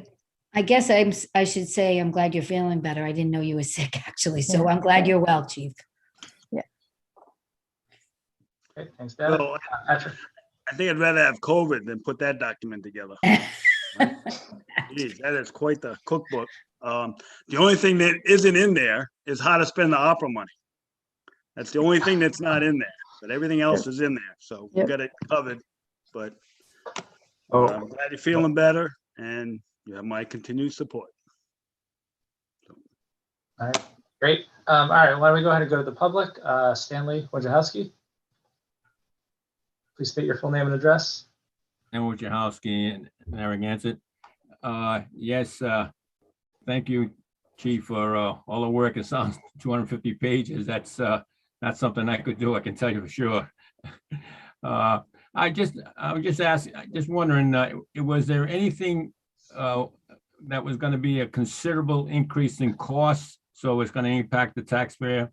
Any items that we're going to see a few $100,000 extra in taxes needed? I don't know. What's the impact on the money side? Again, you can't help it. I can't help but ask, what's the impact on the money side? And if so, what the driving force of that is? Just, I know it's needed. Emergency sounds like it's needed. We got to do it. But the curiosity is, what are we looking at if there's anything significant that you know? Thank you. Thank you, Stanley. Okay. Looks like that's it for public comments. Why don't we go ahead and take the vote? And thank you, Chief, as well, for all the work on this. All right, all in favor, starting with Susan. Susan Cicilline Bonanno, aye. Eva, Eva Juszczyński, aye. Deb, Deb Kopek, aye. Patrick, Patrick Murray, aye. Jesse Pugh, aye. Motion approved 5-0. Number 8 is a motion to approve the bulk purchasing needed for the additional staffing of 8 firefighters through the approved SAFER grant for various vendors in the total amount of $82,275.20. Do we have a motion? I'll move the motion. All right, do we have a second? Second. Okay, seconded by Eva. All right, so this actually, Chief, do you want to speak on this? I know this is a result of the approval of the SAFER grant, the award of the SAFER grant, and additional staffing, but I'm sure you could add a little bit to it. Yeah, sure. I'd be glad to. Thank you. This is, as you recall, on at the October 4th Town Council meeting, there was a decision I had given a very detailed presentation along with this, if you recall, regarding the SAFER program and what it entailed, what it covered. We were awarded just over a $2.8 million federal grant, which covers a performance period of 3 years and covers the salaries and benefits portions of 8 additional firefighters. Again, that's just salaries and benefits portions. And I had outlined that in the presentation. Along with that presentation, I had outlined the additional costs that it doesn't cover. And these are those additional costs that it doesn't cover for those 8 firefighters. And it doesn't cover essentially all of the equipment, training, uniforms that would be required. So when we tabulated all of that, this is the amount in which we have presented here this evening. So we're looking to pay for those costs for those eight additional firefighters that the grant doesn't cover. Again, this is a 3-year performance period, covers salaries and benefits of those firefighters for 3 years. Thank you, Chief. All right, any specific questions from the council? Okay. Oh, just a question. So Chief, this is like a one-time purchase, is that? Yes, yes. Correct. Okay, Correct. not like every year, right? Okay. No, correct, yes. Yeah, I have a question for the chief. Okay, so that's again, it's a one-time purchase for this program that's 3 years, and everything's paid for except the clothing and the equipment and incidentals, correct? That's correct. Everything that would be required to complete their training and equip them and uniform them. Okay. Now, at the end of 3 years, what happens then? Well, at the end of 3 years, it would be essentially a town's decision as to whether to keep those 8 additional firefighters on. And hopefully, you know, that decision is reached prior to the end of that 3-year performance period going forward. So that's something that would have to be decided later on. Right. And if I remember, the thinking was that by 3 years from now, we may already have a couple firemen ready to retire and move on. And these individuals would fill these spots as needed, so we wouldn't get caught flat-footed, correct? Yes, that's correct. So again, we're required to keep up our current staffing levels throughout those 3 years. But following those 3 years, the town is free to make a decision as to what it is they're going to do with those additional 8 that they had hired under this grant. Right. And no obligation to keep them? No, there isn't. obligation. Right. And then all that equipment where would that go? That would stay with the firehouse, I would imagine? Well, we the could utilize it as the needed? things like the uniforms, especially the turnout gear and the equipment associated would be recycled, repurposed, and probably handed out to the existing firefighters for another set of turnout gear that might be used for training, that sort of thing. Understood. Okay. Thank you. All right, anyone else? Okay, let's go ahead and go to the public. Catherine Celebrato, please state your full name and address. Catherine Celebrato, 48 Earls Court. Just want to make a statement here. The goal is to get the staffing up to a level that approaches the NFPA standards. We're nowhere near that right now. Patrick wants to go down a road where I guess over the course of 3 years, people will retire. You won't fill those spots and these 8 people will jump into those spots, but you can't do that. So you're talking about in 3 years, you're going to pink slip 8 people or not, which of course makes 0 sense. Don't take the grant if that's your intent. Again, the intent, the goal here is to get the staffing level up. And in the next 3 years, as I've said before, the budgets will have to be adjusted accordingly to be able to absorb these 8 additional people. That's what I'm hoping is going to happen here, because right now we have an 8-person fire department. 8 people are on duty at any given time, and 2 of them are cross-assigned to the rescue and an engine. I still don't understand how that's possible. I don't know how you can be doing 2 jobs at once, but this is the system we have right now. This is not a good system. So again, when Patrick goes on these rants about how we're going to, I guess, pink slip 8 people in 3 years, this isn't really a constructive conversation, I don't think. Thank you. Okay, thank you, Catherine.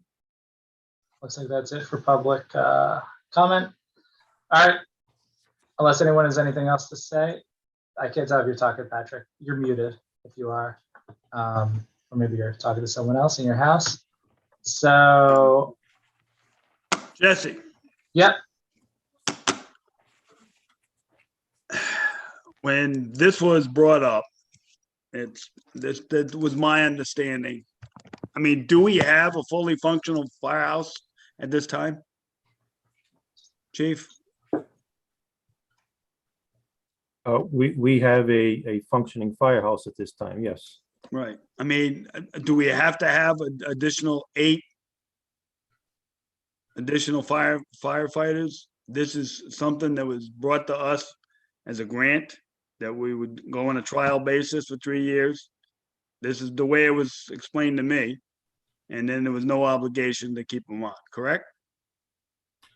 That's correct. I went into quite a bit of detail in the Detail, that's right. and outlined all of those reasons why, and the purpose for the grant, the purpose for the additional staffing and so forth. So, you know, I made that clear at the time. Right. The reasons were for the additional staff. Right, but it was my understanding that it was to have a stable of firemen ready to go in the event that other firemen wanted to retire and they would fill those spaces. That's the gist I got. That is one of the options that will result at the end of the performance period of this grant that could present to us. But where you essentially would, as people retire, you may have the option to be able to by attrition bring in those positions that you would already have created under this grant. Right. But today we're not undermanned. 3 years from now, if we do nothing, will we be undermanned? We'll just have 8 firemen that are ready to go. That if we need additional firemen, we have an option to keep them on. Correct? We would, it comes down to a policy decision. Which way the town wants to head with this. I won't speak directly on. The question is, are we undermanned? We could certainly use additional staffing. Absolutely, that's the purpose of this grant. But that decision of when and if we have to keep them will have to occur as we approach the end of the performance period, the 3-year performance period. And that's a decision that the town will have to make. Did you do a cost analysis of keeping all 8 firefighters and add them as additional staff at the end of 3 years? Was that ever? Yes, we broke that down as to what the costs are currently going forward, what it would entail. Right. Okay. I'm not gonna ask you for it. I mean, I'm sure it was floating around out there. I think I did see that, but yeah, I mean, I just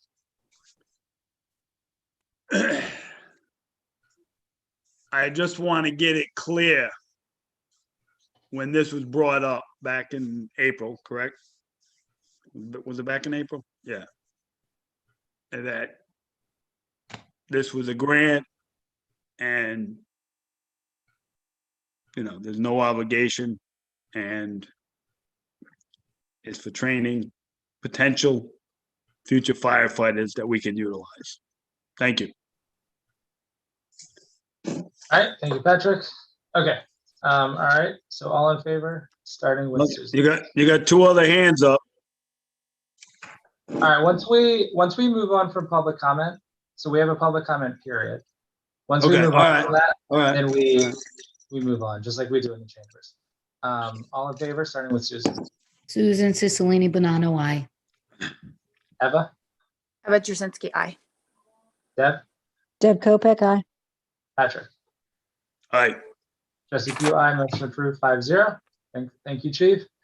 All right, number 9 for Parks and Rec is a motion to approve the 6 3-year seasonal contracts to vend a food truck at the town beach on Monday and Wednesday nights only in the North Lot from the 3rd Monday of June through Labor Day from 6 p.m. to 10 p.m., subject to state and local regulations. Do we have a I'll make the motion? motion. Is there a second? Second. Okay, so this is basically renewals of the food truck contracts that we do every summer. Any specific questions for Michelle? while we're on this subject? I just wanted to ask 2 things. I mean, overall, I see how successful. I mean, is that the feedback you get from the public? I mean, has it been really successful and people are enjoying it, the Monday and Wednesday nights? They are. They're obviously very popular throughout the season. We're going to start a week earlier this season. We tend to had started previously on the 4th Monday, but we're going to start a little bit earlier this year. And I believe that opening the lots after 5 o'clock will obviously have a very positive impact for all the food trucks. And again, we're looking forward to a very successful season. These are the same 6 food trucks that we've had this past year, and they're all very excited about coming back. Good, thanks. All right, thanks, Michelle. Any other questions from the council? Okay, all right. Let's go ahead and go to the public. Stanley, please state your full name and address. Stan Wojciechowski, Narragansett. Yeah, I've seen lines. Obviously, this is a wonderful thing out there. I've seen lines out there. That makes me say that maybe can we get another 3 or 4 trucks in the other lot, that lot? Can't we expand this program to reduce the lines and just have a good party out there? It just looks like fun. I just like this idea.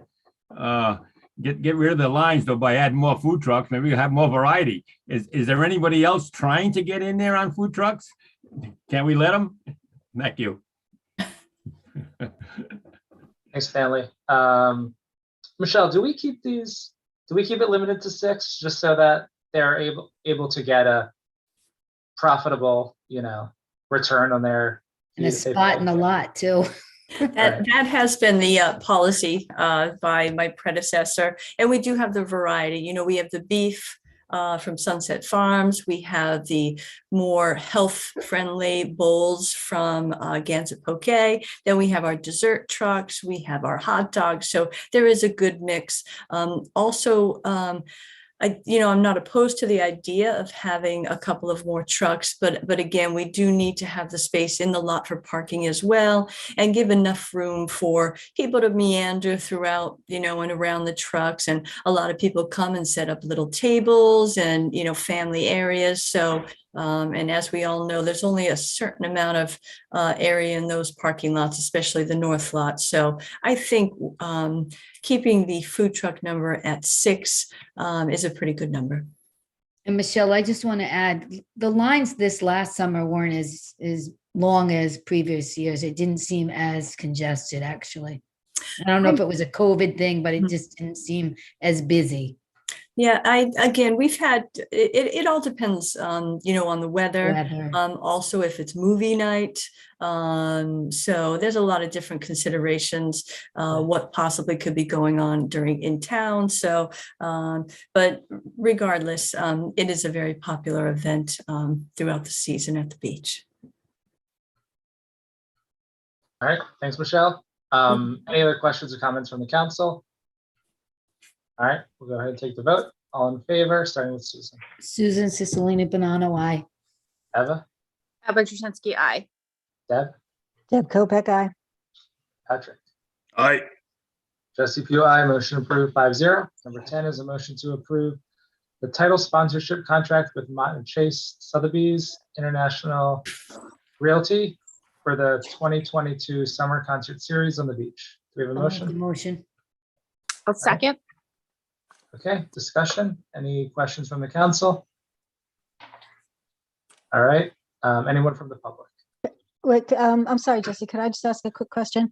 I wasn't sure whether this sponsorship covers the costs completely. Does it? Do you know? Unfortunately, it does not. And I'll bring your attention to a couple of months ago when I had to put before the council a special agenda. So we are seeing quite a bit of an increase in the cost for the concerts on the beach. And we do expect that. But of course, this money, this $4,000 goes directly to helping us with offsetting the costs of the concerts.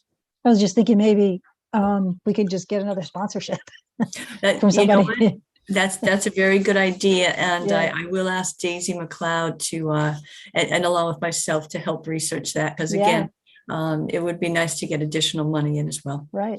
And people love the beach concerts. Yeah. They love the beach concerts. Yeah, and I have to say, in the last 3 weeks, we've received numerous emails from many different bands, country bands, rock and roll bands. So even though it's the dead of winter, people are getting excited about next summer. Yeah.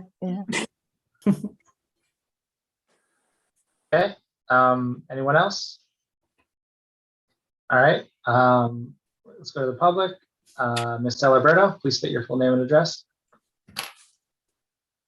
Catherine Celebrato, 48 Earls Court. What is the total cost for these concerts?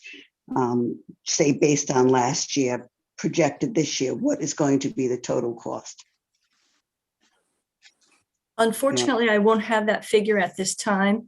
We I know haven't about even projected from last year, say from last year. I'm sorry, I don't have those figures right now. I'll have to get back to you on that. Okay, thank you. You're welcome. All right. Looks like that's it for comments. Any last questions? Okay, all in favor? Start with Susan. Susan Cicilline Bonanno, aye. Eva? Eva Jasinski, aye. Deb? Deb Kopeck, aye. Patrick? Aye. Jesse Pugh, aye. Motion approved 5-0. And then number 11 is a motion to approve a contract with Natural Fitness, 76 Narragansett Avenue, Narragansett, for a 3-year yoga concession at the town beach, and authorize the town manager to sign the contract. Do we have a motion? I'll move the motion. Is there a second? Yeah, I'll second. Okay, great. So this is an existing vendor that does yoga at the beach. So it's not a new service. But this would be an extension or a new contract, basically. Any questions from Michelle or thoughts? Okay. All right. Anyone from the public? Does it look like it? So all in favor? Start with Susan. Susan Cicilline Bonanno, aye. Eva, Eva Jasinski, aye. Deb, Deb Kopak, aye. Patrick, Aye. Jesse Pugh, aye. Motion approved 5-0. From Community Development, number 12 is a motion to authorize the renewal of the line of credit with the Rhode Island Infrastructure Bank, the Community Septic System Loan Program, in order to extend the program into the future. Do we have a motion? Move the motion. All right, do we have a second? Second. All right, second by Eva. Anyone from the council interested in hearing from the Community Development Director on this one, or is everyone clear on it? I'm good. All set. Sorry. Okay, Sorry, great. Mike. Night Turn and his night camera on and tonight. everything. All right, let's go to the public. Ms. Celeberto. I'm gonna start sending short emails. Catherine Celebrato, 48 Earls Court. A lot of people don't know about this program. I would like to see some type of mass mailing to everybody with a septic, so they're at least aware of this program. It seems to be the best kept secret in town. I would really like it put out there more so that more people know about it. Thank you. All right, thank you, Catherine. Okay, unless there's any other comments, we'll go ahead and take the vote. All in favor, starting with Susan. Susan Cicilline Bonanno, aye. Eva, Eva Jasinski, aye. Deb, Deb Kopak, aye. Patrick, Aye. Jesse Pugh, aye. Motion approved 5-0. Number 13 from Community Development is a motion to authorize the town manager to sign an adopt-a-spot agreement with the following individuals for the indicated location. Pilgrim Avenue, Rhode Island chapter of the Surfrider Foundation, Stan Brayer. Is there a motion? I'll move the motion. Is there a second? All right, Mike, do you mind speaking on this one? And we did get quite a few emails from some of the residents down on the avenues. So I just want to make sure that there's an understanding on what exactly this program is. Sure. Thanks. Excuse me, getting comfortable. This is really a very simple adopt a spot request. As you may recall, we've had adopt a spot in place for, it's got to be over, well, longer than I've been working for the town. So it's over 20 years. And some of the spots have been recurring. They've been adopted by different adopters over time. This is a new one. And the way the process works is that an applicant who chooses an area that is publicly owned and has potential to be, a place that's attractive for the public to go. They can contact the Conservation Commission through my staff and apply to adopt a location. So in this particular case, Pilgrim Avenue had never been an adopt-a spot before, and the Surfrider Foundation, Surfrider Foundation through Stan Bayer, if I got his name right, is applying to take on this area. What it involves is very simple. It's working within the right-of-way that the town owns, and doing very simple things like cleanup of trash. And this particular area has a little bit of grass there, so they could mow the grass. They could trim hedges that might be leaning into the pathway down to the water with hand tools only, and maybe possibly do some beautification like flower pots or something like that into the future. Right now, the contract as drafted would only have them doing simple maintenance. Okay, thank you, Mike. So it's simple maintenance and basically keeping the area clean, that sort of thing. Anything beyond that would need to be approved. Is that right? Yes, and the way that would work is they would go back to the Conservation Commission with a promotion, say they wanted to install a bench for the public to use to view the ocean. They would go back to the Conservation Commission and ask, is this an appropriate thing? They would have to have their own funding to do it. It wouldn't come out of the taxpayers' funds. And it would go right through the process again. It would come back to you folks for an amendment to the contract. Okay, and this, so the way that these adopt-a spots work is that the application goes to the planning department, which then goes to Conservation Commission for review. And then basically, if that's approved, it then goes back to planning and then put on a council agenda. Is that right? Pretty Yes, much? exactly. And then I just want to make sure I understand the timeline of this one. So I saw the application date, but then I also saw another document.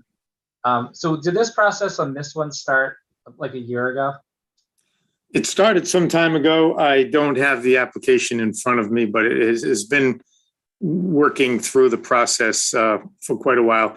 Although the Conservation Commission only issued their determination a month ago. Okay, got it. And then the Connet Ave right away, that is currently adopted by the circumstances, right? Yes, and that's one of our oldest sites. A gentleman who lives right nearby is the primary adopter. He goes out and cleans it periodically. And he just actually installed at his own expense a bench for viewing the ocean. Okay, great. And that one, he's maintained that, and the Surfcasters have maintained that for a while, right? Again, since before I started working for the town. So I've been here 16 years. Okay, great. All right, I think that's it for questions from me.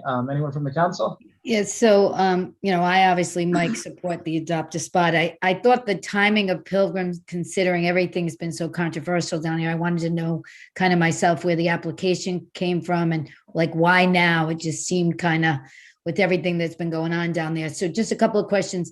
So when they do the adopt a spot, is it one person that's in charge of the spot, or is it 10 people? How does it work as far as who goes down, how often, that kind of thing?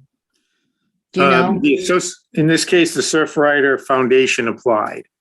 Stan Baker is the representative, but any member of the Surfrider Foundation could assist.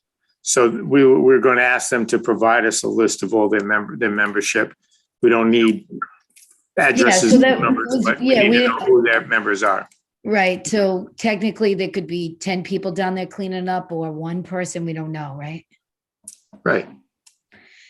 Okay. And then I just, as far as the bench goes, right now, there's no approval of any kind of bench to be on Pilgrim. No, I was using that as an example, thinking about the Conant Avenue site because they just installed one there. But no, that's purely their prerogative if they wanted to ask to do something like that, or to install a flower pot, or a big barrel with flowers in it, or even just grow some flowers along the side of the right of way, which some others, these are examples of other cases that we've seen before. So others have done this kind of thing. And then do they seek out, again, people in the neighborhood to see if they support it, or because it's public access, they just pick those spots and say, this is a designated spot, this is a spot? Or do they get any kind of feedback from the neighborhood to say, are you interested in that? What do you think of the program? Or do they just pop around to those particular spots and adopt them because they're public? I can't speak for the Surfrider Foundation, whether they did anything like that. In the past, other locations that I can think of, generally the individual has come to us as an interested public member who wants to take part in this program. Or sometimes we have a few businesses that have adopted areas such as South Ferry Road and Bass Rock Road, I believe, that, we put up a sign that identifies who the adopter is. Sometimes businesses like to have their names out there on a sign like that. So this is an area where we think that people would like it because they'll maintain it, make it look beautiful, but it's also an area that's been very controversial, trying to restore the neighborhood thing. So I'm really kind of on the fence. I'll listen to the rest of the council. Again, I want to be the record for supporting Adopt a Spot. I just think the timing with Pilgrim and Conant is just an unusual time. So I'm not really sure how I feel about it today. So I'll listen to the rest of my colleagues at this point, but thank you. Sure. Mike, we have a defined list of adoptable spots, right? That Yes. interested parties can choose from. This isn't like this spot was just created to be adoptable.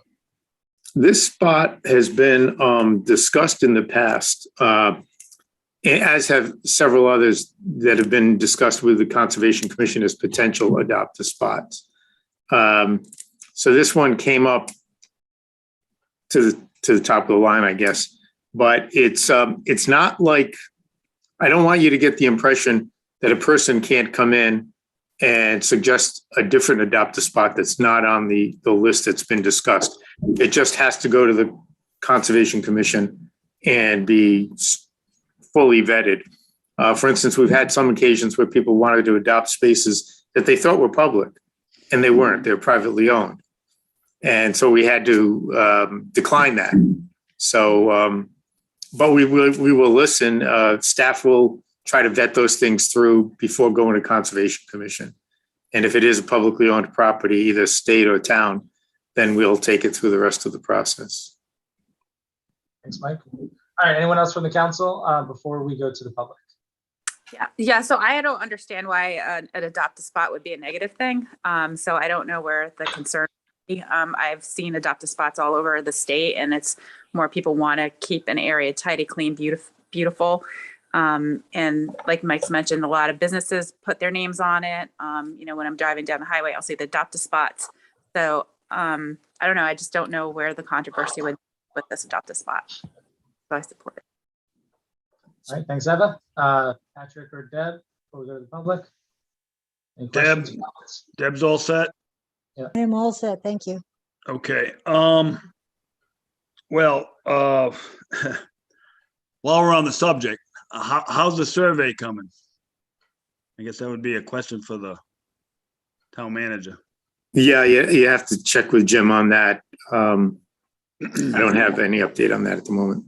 And the reason I'm asking is, it's all, I'm glad the Surf Foundation wants to go down there and tidy things up. But I'd hate to see him encroach on somebody's property and there's a misunderstanding. I think Susan's got a valid point. It is a touchy demarcation lines down there. And I think maybe we should wait till we actually get a survey. Well, we've been down there. Staff has gone down and taken a look at the right of way. We've taken some photographs. We actually provided the Surfrider Foundation with a GIS map of the area. But as you know, the GIS is not as accurate as a survey. So I understand your interest in having the site surveyed. Is that the one provided in the package? Yeah, that comes out of our computer program. And I will say that since we had AppGeo update our mapping, which they did under contract about 2 years ago, the accuracy of the GIS maps is much greater than it was prior. Right. And they used a lot of different sources of information to improve that mapping. But we've informed them, as well as every other applicant who has suggested working on an adopt-a spot at a roadway terminus to the ocean, that their only responsibility is within the road right of way. I believe that right of way is a 40-foot wide right of way, and they don't have the right to trespass. They don't have the right to go beyond the boundaries of the right of way. I understand, but the aerial in the package, you can clearly see that footprint, pushes to the south there, if you know what I'm talking about. Mm-hmm. And would you let this individual just stick to the road, pretty much a straight shot to the road? Because that road's not 40 feet. I'm sure that road's like 25 feet. And No, we wouldn't have them stick just to the road. We will give them guidance as to where the right of way ends. Right. Okay. And by the time they're out there doing it, we'll have that survey, I presume. But even in the absence of the survey, it's pretty clear. Where the property lines visually are fairly easy see, or you can tell where the private property owners are maintaining up to. You've So been down there's no there. You've need, been down there's there, no need to correct? go any further than that. Right. If they saw a coffee cup on that side of the road and they picked it up, I couldn't imagine there's any harm in doing that. Well, you've been down there, correct? Yeah. Yeah. Well, you know, the south side, the guy has those, Hmm? those whips. So would they go on the other side of those No. whips? Okay. But you do realize that the GIS map goes Mhm. well to the south of where those whips are. So this is where let's get back to the original question. How is that survey plan going? I'll James? defer to Jim. You're You're muted, Jim. He's Jim, you're on mute. mute. He can't hear, he's on mute. There it Sorry is. about that. The council, I don't recall the date, but the council had directed me to get a quote from the surveying company that we have on retainer that the council selected back in March, I believe, of last year for a full survey and a shorter survey for like the right of way at the end. That has been completed, and the council, I can resend some of the materials to everyone for further review, and then I'll await the council's decision on whether to move forward with it or not. That so the vote was to actually get a price only at this juncture. Right.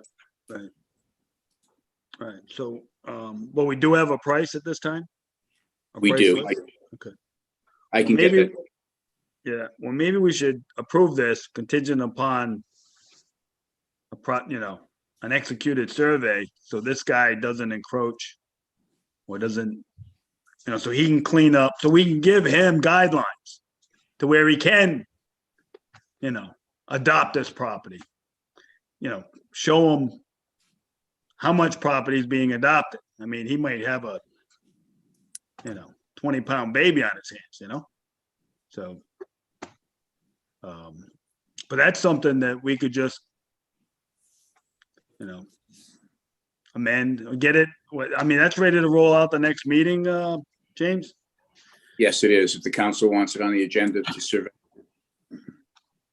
Did they get all three? Did they get all three of those roads ready to go to Yeah. approve or, okay? I think I've seen it, Jim. I think you did send it. to Yeah, us. we got it. We have it. We did. Yep. Yeah. A matter of like. So if you go down, Patrick, you know that area is what, better than I do even, but I know it pretty well. So on the north side of that right of way, that lawn is manicured. That is mowed. It's Right. very meticulous. There's no reason for anyone to go on that property, or even if it's within the street, even if it's within the town's lines. There's, Right. This is about picking up, for the most part, picking up trash. That's what it really is. There's going to be a couple of garbage cans there. They're not going to be planting daisies along the side of it. Right. Oh, I understand. I totally agree, but I just don't want to, since people are so touchy down there, I don't want to put somebody in a position where they're going to get arrested or some incident happen that we just don't need. I mean, I have to say, I agree. Listen, I'm going on the record for adopt a spot. I agree with the concept, but I'm kind of feeling like that too, Patrick. I feel like we've been very controversial down there. We're trying to, remember they want to be a neighborhood. And I just don't know if we're going to be bringing extra people down that is just going to add to commotion to an area that's already ultra sensitive. The timing of this thing seems just strange to me. And so I'm worried about it, that quiet, restored neighborhood just adding to it. Sorry, Patrick, but I'm agreeing with you. Well, I do kind of disagree. I think it's controversial. We've let this go so many years. That's the only controversy I see, that we've been lax in our management of these access points. And Why don't we go ahead and go to the public? We'll come back for the council discussion. Why don't we take some public comment? Is that cool?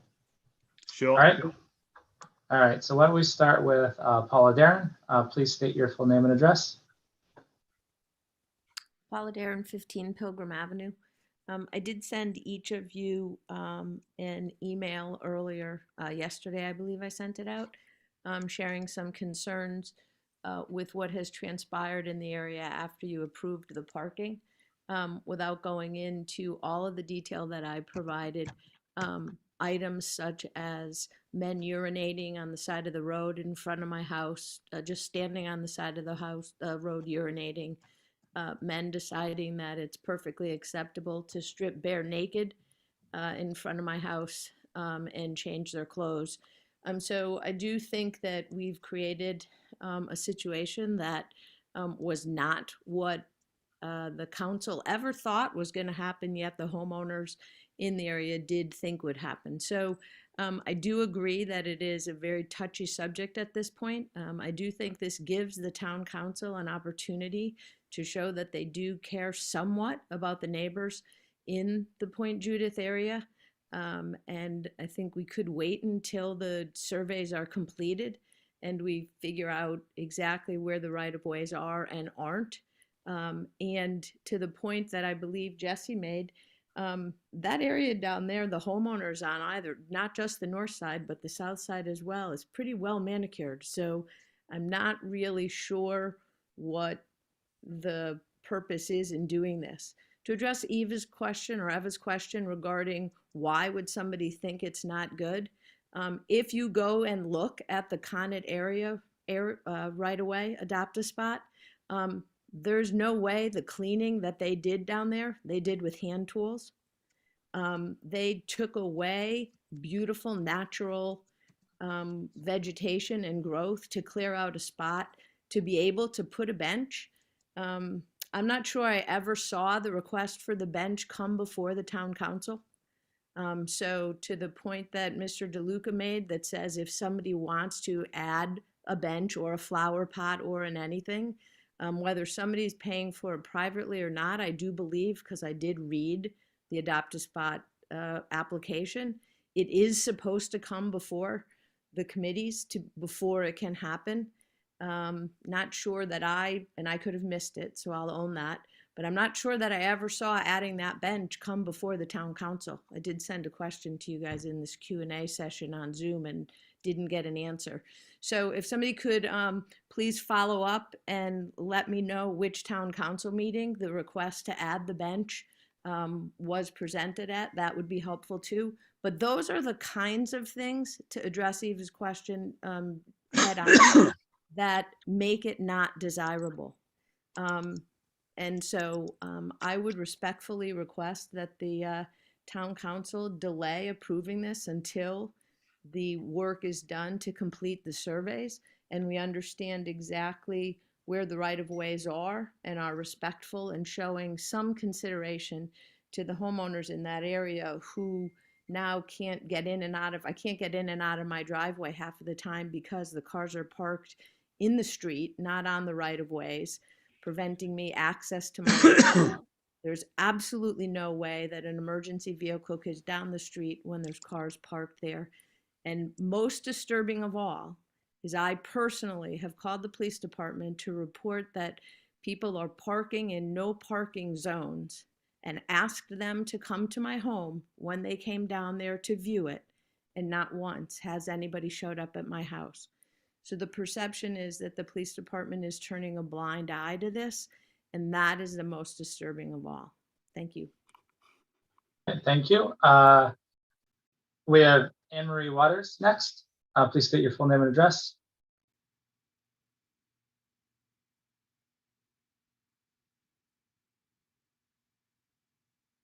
Can you hear me? Yep. Anne Marie Waters, 27 Central Avenue. Eva, you asked again, I know that Paula answered your question of why it's a problem. You said, oh, driving down the highway, I always see these beautiful spots. This is not a highway. This is a neighborhood. The problems with parking have been extensive since you approved them. The second or third day of school this year, I emailed every one of you regarding the blockage of the bus stop for my two small children. Jesse is the only one that responded. Everyone else ignored my emails. Just a few weeks ago, right before Christmas, the school bus turned down Conant Ave and stopped 50 feet from the bus stop and dropped my 7-year-old off in the middle of the road, and then proceeded to back out with a dozen small elementary school children still on the bus, back out onto Ocean Road, reverse onto Ocean Road, because they couldn't continue down Conant because of the parking. I brought this up. Patrick said, oh, that's a problem if it's blocking a school bus. That certainly won't happen. Jesse, you said that they're required to park 10 feet from any, intersection so everyone can make turns. That didn't happen. I called the police and I had the same response, that it's now legal to park down here. So they don't care if you park right at the corner, so no one can make turns down the small streets. I know, Michael, you said the staff came down and looked, but when you guys approved the parking, you said the staff came down, I came down and looked at the roads. They seem to be able to fit people. If a school bus cannot fit down the roads, I assure you a fire truck cannot fit down the roads, nor can an ambulance in an emergency situation. So the lives of the community, I know it sounds dramatic, but the lives of the community are at stake so that people can have lazy access to their hobby. I love water sports. I support surfers, but they can walk 200 yards to the ocean access. We spoke about putting parking on Ocean Road. And you all said it's too dangerous for the surfers for them to park on Ocean Road. Yet now we have school buses backing up on blind corners onto Ocean Road with children on the school buses. The state of Rhode Island received over $2.5 billion for infrastructure from the latest federal bills. You all have $4.5 million that you're trying to figure out what to do with. There's Rose-Nelman Park with a parking lot that gives plenty of access to the coast, that asks for assistance from this town because it needs to shore up the coastal degradation so that it's safe for visitors. People from all over go to Rose-Nelman. There's a state park that's in total disrepair that many visitors ask me, what's up with those broken down buildings right by the Fisherman Memorial? That's a state park that we can co-opt and use for parking and access.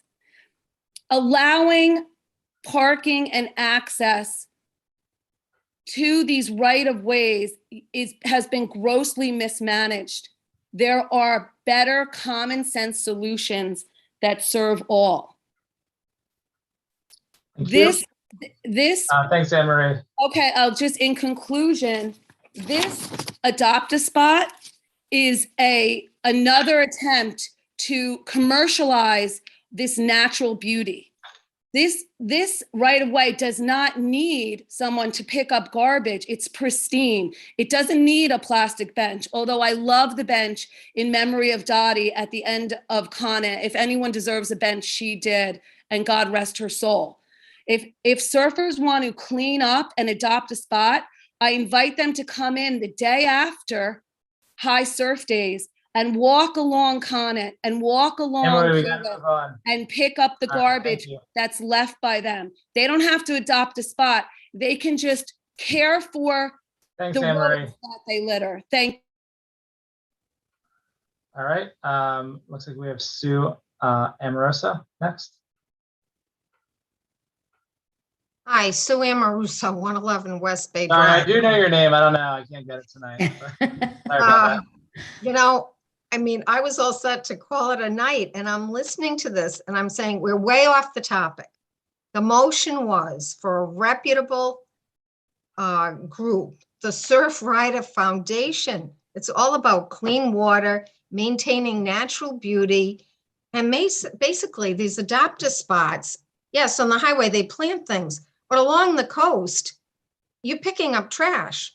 The Women's Club of South County has an adopt-a spot down by the wall, and basically you show up and you're in and out in like 15 minutes unless it's a heavy trash area.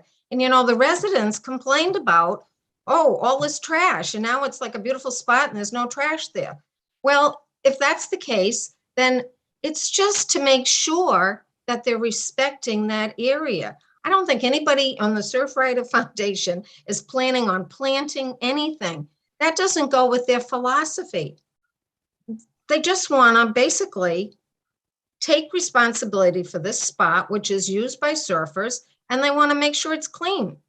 So we're going way off topic with the safety concerns and all this other stuff. I really feel it's an adopt a spot. Treat it like that as if it was in any spot in any neighborhood in the town. And do you want somebody to come and do trash pickup? That's basically keep it clean. Because as Mike said, they have to apply for anything else. So I don't think you should be worried about people coming down with clippers. We don't clip anything down on the wall. We pick up trash, and it's not a lot, but it keeps it clean. And that's better for the ocean. And that's the whole Surfrider philosophy. So I feel bad for this. I just can't believe that this is so blown out of control. It's an adopt a spot. They want to pick up the trash. They're a reputable organization, and they're not going to have 20 cars down there for this little tiny spot. You might see one car, 15 minutes, and they're going to be gone. So I just say, you know, pass it. I can't believe that all this is blown out of proportion, because the topic was, do we want to let them have this adopt a spot? So thank you. Thanks, Sue. All right, Catherine?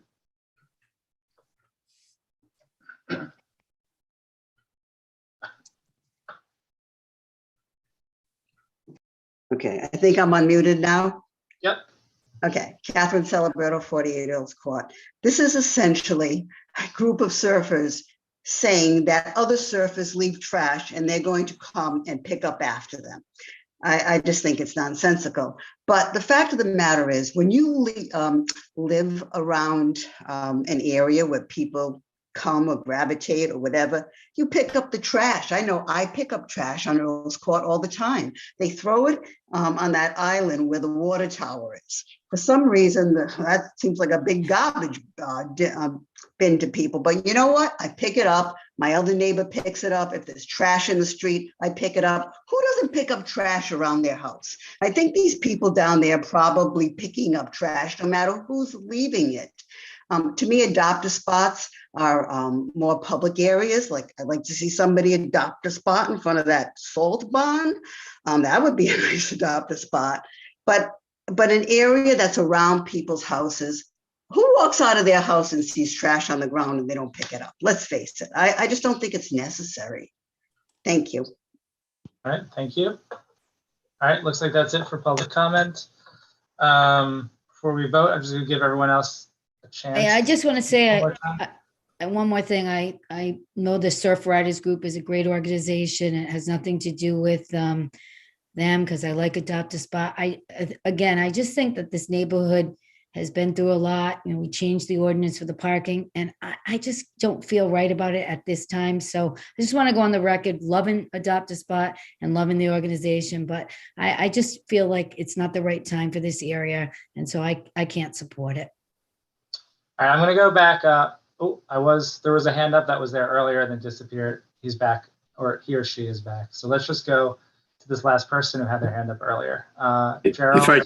If I may, Mr. President, Gerald Messina is not Gerald Messina, it's Stan Braher. And I believe he wants to explain a couple of the things about their application. Great, that sounds good. All right, Stan? Yeah, hi, can you hear me? Yeah, we hear you. Yeah, hi, sorry, I'm logged on another Zoom account. Apologies about that. So this is Stan Brazier, not Gerald Messina. He's also involved with our chapter. But yeah, I just wanted to address a couple of things, a couple of points that have already been made. So I was asked to limit the number of people, and I gave Crystal Kidd a list of just 6 people, including myself, that could even potentially be involved in this adopt a spot maintenance effort. So I'm thinking max 3 or 4 people at any given time would be there collecting trash. And I also kind of looked at it as a way to kind of do as we would normally with the cleanup is to clean the coastal area. We're not going to be going on to anyone's property to, pick up trash or trespassing or anything like that. So I just wanted to mention that I was asked to limit the number of people that could be involved in this. We would not open up cleanups to the general public for this. And we're also, I think, hopeful that an approval would help remind surfers that they should respect the area. We're well aware that this is not going to solve a parking issue in this area, but maybe it'll kind of help just remind surfers that they need to be more respectful of that area, that, public, decency or whatever in that area is not acceptable, and you need to respect the ocean, you need to respect the public and the neighborhood as well. So I just wanted to make a couple of comments. That's great. Yeah, we appreciate you coming on just to clarify some of those details. And also, I just want to, whether this passes or not tonight, just say thank you for basically volunteering your time to provide a service. So let's just remember that this is a service that's being provided by people for free. So thank you. All right, let's go around the council one more time before we vote. Whoever wants to go first. So Susan, you spoke. Eva, Patrick, or Deb? Yeah, well, I just thought it was a great solution when I saw this on the agenda, because I know that there have been complaints about trash and all that. So it's like, you find a solution to a problem and then you get pushback. So again, I mean, I didn't see this as like a big problem. I looked at it as a solution. So that's kind of where I was coming from. Right. Yep. Okay. Deborah, Patrick? Just want to say, I kind of agree with Eva. I think that's really what we're hearing, and that's what Stan just said. So I believe him. I understand Patrick's position in terms of the ROWs, and maybe I mean, I'm okay with passing this tonight, but I do think for the safety of the surf riders, we want to be sure that they know exactly where they can go and where they can't go. But I think one of the points that Stan made that's really important is that their objective is to work around the actual coastal access area, not the neighborhood surrounding it. So I think that that's very important. It's a very limited space that they want to work in, and I appreciate anything volunteers will do anytime, anywhere. So I want to thank them for that as well. Sounds good. All right, Patrick. Well, I think we can serve two masters. I think we can amend this to approve on a successful completion of a survey of the access point. I mean, it's ready to be rolled out at the next meeting. The guy can, have it surveyed in an afternoon. It's not a big area. And then this guy has a green light. He knows where the lines of demarcations are, and So why don't you continue it until that happens then? well, we can approve it tonight. We can approve it tonight and just say that once we get a survey, he can start his Doppler spot. And that's it. It's done. It's a done deal. And in the meantime, we can, address the parking issue a little better now that we have a survey of the rest of the road. And like I wanted to before, add some crushed stone, but that seems to be a whole nother issue for another night. So do we really need to amend this? Like, can't we just give them this? Here's the survey when it's done. They're not going on anybody's yard. You just, they're basically. Okay, that's fine. I just don't want to put some individual who's trying to do the right thing into a situation. And I can see that escalating down. There's hundreds of people that go surfing there, right? I understand. This is 3 to 4 more people that are going to be in that neighborhood to pick up trash. I don't think it's going to make a difference when it comes to the amount of volume in that neighborhood, as it's been a popular surf spot for decades. Okay. So. All right. So I'll approve it either way. Okay. Because, people picking up trash. How can you vote against that? I'm gonna. Sorry. All right. So I'm going to make the motion so we have a motion to approve this. Unless anyone wants to make an amendment first. Second. All right. So the motion is to authorize the town manager. All in favor, starting with Susan. Starting with me, Susan Cicilline Bonanno, nay. Eva? Eva Jasinski, aye. Deb? Deb Kopek, aye. Patrick. Patrick Murray, aye. Get them surveys out. Approved next meeting, guys. Agree with that. Trustee Pugh, aye. Motion approved 4-1. We'll get that on the agenda for next meeting. Number 14, for the town council, there's a motion to designate an additional seat to student and Multicultural Unity Student Involvement Council representative from the Multicultural Student Service Center of the University of Rhode Island to be appointed to the Narragansett Inclusion, Diversity, Equity, and Awareness Committee. We have a motion. I'll move the motion. I'll second. All right, this comes from Councilor Cicilline Banana. The one who loves Adopt a Spot. So this actually came from the committee. They are interested in adding an additional seat to IDEA. And then they voted on it 6-0. And one of the things that we talked about in the committee was that it guarantees a spot for a student at the university that comes from the Multicultural Student Service Center, and they would be the representatives. So they're a voice of the student body at the University of Rhode Island. We have, through the committee, we have discussed how important URI is to the work with this particular committee. And so they would like to have that voice at the table. And so I bring it before you with their recommendation that they guarantees a seat for a student. All right, thanks, Susan. All right, anyone from the council have any comments on this? Yeah. Yep. I don't know. The last time, didn't we just appoint a student? We did. From URI? I mean, so how many, so now you're gonna have another guy or person? That person is a resident, really, a resident of Narragansett. Sits in a resident seat, as an adult in a resident seat. Why don't we get somebody gray in there? Somebody elderly. Okay, you got a bunch of young people. You should be looking for more equity or different equity or equity plus or something, I mean, I'm not in the equity business. Again, I'm all about equality, so. All right, so go ahead. Sorry, Patrick. I mean, you're gonna expand the committee. We just added a student from URI. But you want it from this multi-music center. Yeah, they want it from the department. Well, that's, I mean, certainly you made a minority with that three student. So I got to bring that up again. So, yeah, I mean, you guys do what you want. All right, Patrick. So one thing that I actually initially had the same thought as you in terms of expanding so soon on this committee. That was my first thought. However, there are a couple things popped into my head when considering this. One was we do have a student on there now because we appointed that person not in a student role, in a liaison seat. We just appointed them as a regular member, right?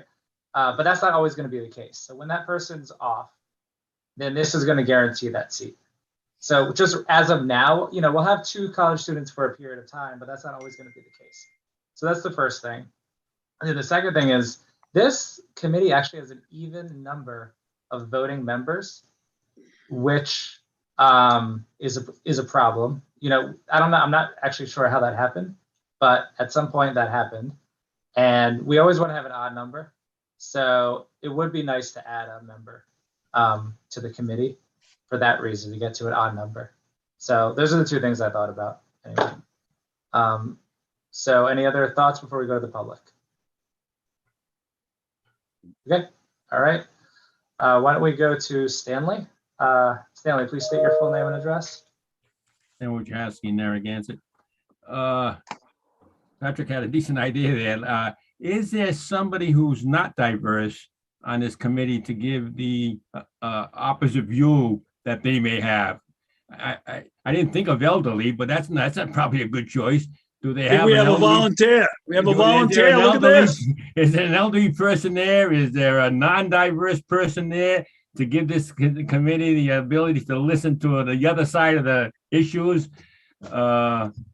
I just hope so. I don't know. I'm not familiar with it, but I just suggest that we should have somebody that's not diverse to give an opposite opinion on every situation. Because I always want to hear, I'm always interested in hear the other opinion. You know, when you have a committee or when you have a group of people, you don't really accomplish too much unless you listen to the fella with opposing opinion. So now you have discussion and you end up with some brainstorming, if you will. So I didn't know. I was just hoping going in the future we look at that. Thank you. Thanks, Stanley. All right, Ms. Celebrata. Hi, Catherine Celebrato, 48 Earls Court. We have a student rep, we have a URI representative, and it's good that he's a graduate and he's a resident. You're proposing another URI representative who is not going to be a resident. I guess you all know how I feel about these committees. People who are residents should be on these committees, not non-residents, especially not somebody he's a transitory, resident. What happens at the end of the school year? He's not on the committee, what, June, July, August, and September? I don't know how that's going to work. But if we're going to have a student representative, I was thinking maybe a high school student representative, a Narragansett High School representative. And then you pretty much have everything covered, don't you? You'd have a high school student representative, you have a URI student representative, you have these other people on the committee who represent different, let's say, ethnic origins. And I just don't think we need someone on the committee who's not a resident. This is sticks in my craw that these people aren't residents and they're on these committees. As far as another voice being heard, the whole point of this committee is to get a group together whose voices haven't been heard. The white voice has been heard, okay? And that is not the point of this committee. We do not need that counterpoint on this committee. We don't need old people. We don't need, white people. We don't need any of that on this committee. But again, back to the point that we have somebody who represents URI. He is a resident, and that's a good thing. And I'm thinking maybe a high school student might be some responsible senior might be a good idea to add to this committee. Thank you. All right, thank you, Catherine. Steve? Thank you, Council. Can you hear me? We can hear you. Thank you, Council members. This one's a little bit tough. I really, my point being is that you're actually adding a specific member and adding a committee from 6 to 7. You're moving the number to 7. So you're actually defining who can be on this committee, someone from this multicultural unity student involvement. So the next year, it's going to have to be from that committee. It's specifically designed that. I don't think you have many other committees outside of a liaison or a representative from a town council where you specifically delegate a member of a group or a committee or something like that specifically for this organization. So, that's my issue with it. What happens with the other committees? Are we going to have, certain people from a certain group on it? I know it's specifically geared towards inclusion and all that kind of stuff, so you want people involvement like that. I just think maybe there's another way of finding it this way than adding a specific member of that group to forever and ever be on this committee. You might take some rights away from people that maybe had another choice that wanted to get on this committee than some specific member. So, I do agree that,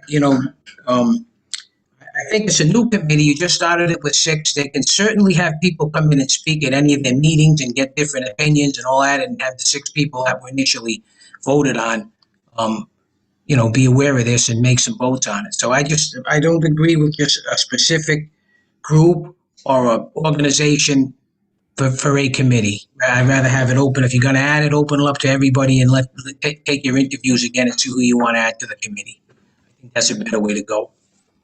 And, as far as, URI student, I realize there's one on the committee. It's just that, you're not be able to staff this for that long because like Susan Catherine said, what happens during the summer season and next year there's a new crop that comes in. So that's my point. Thank you. Thank you, Steve. Okay, it looks like that's it from the public. Any other comments from the council before we vote? Yeah, I just want to add one thing.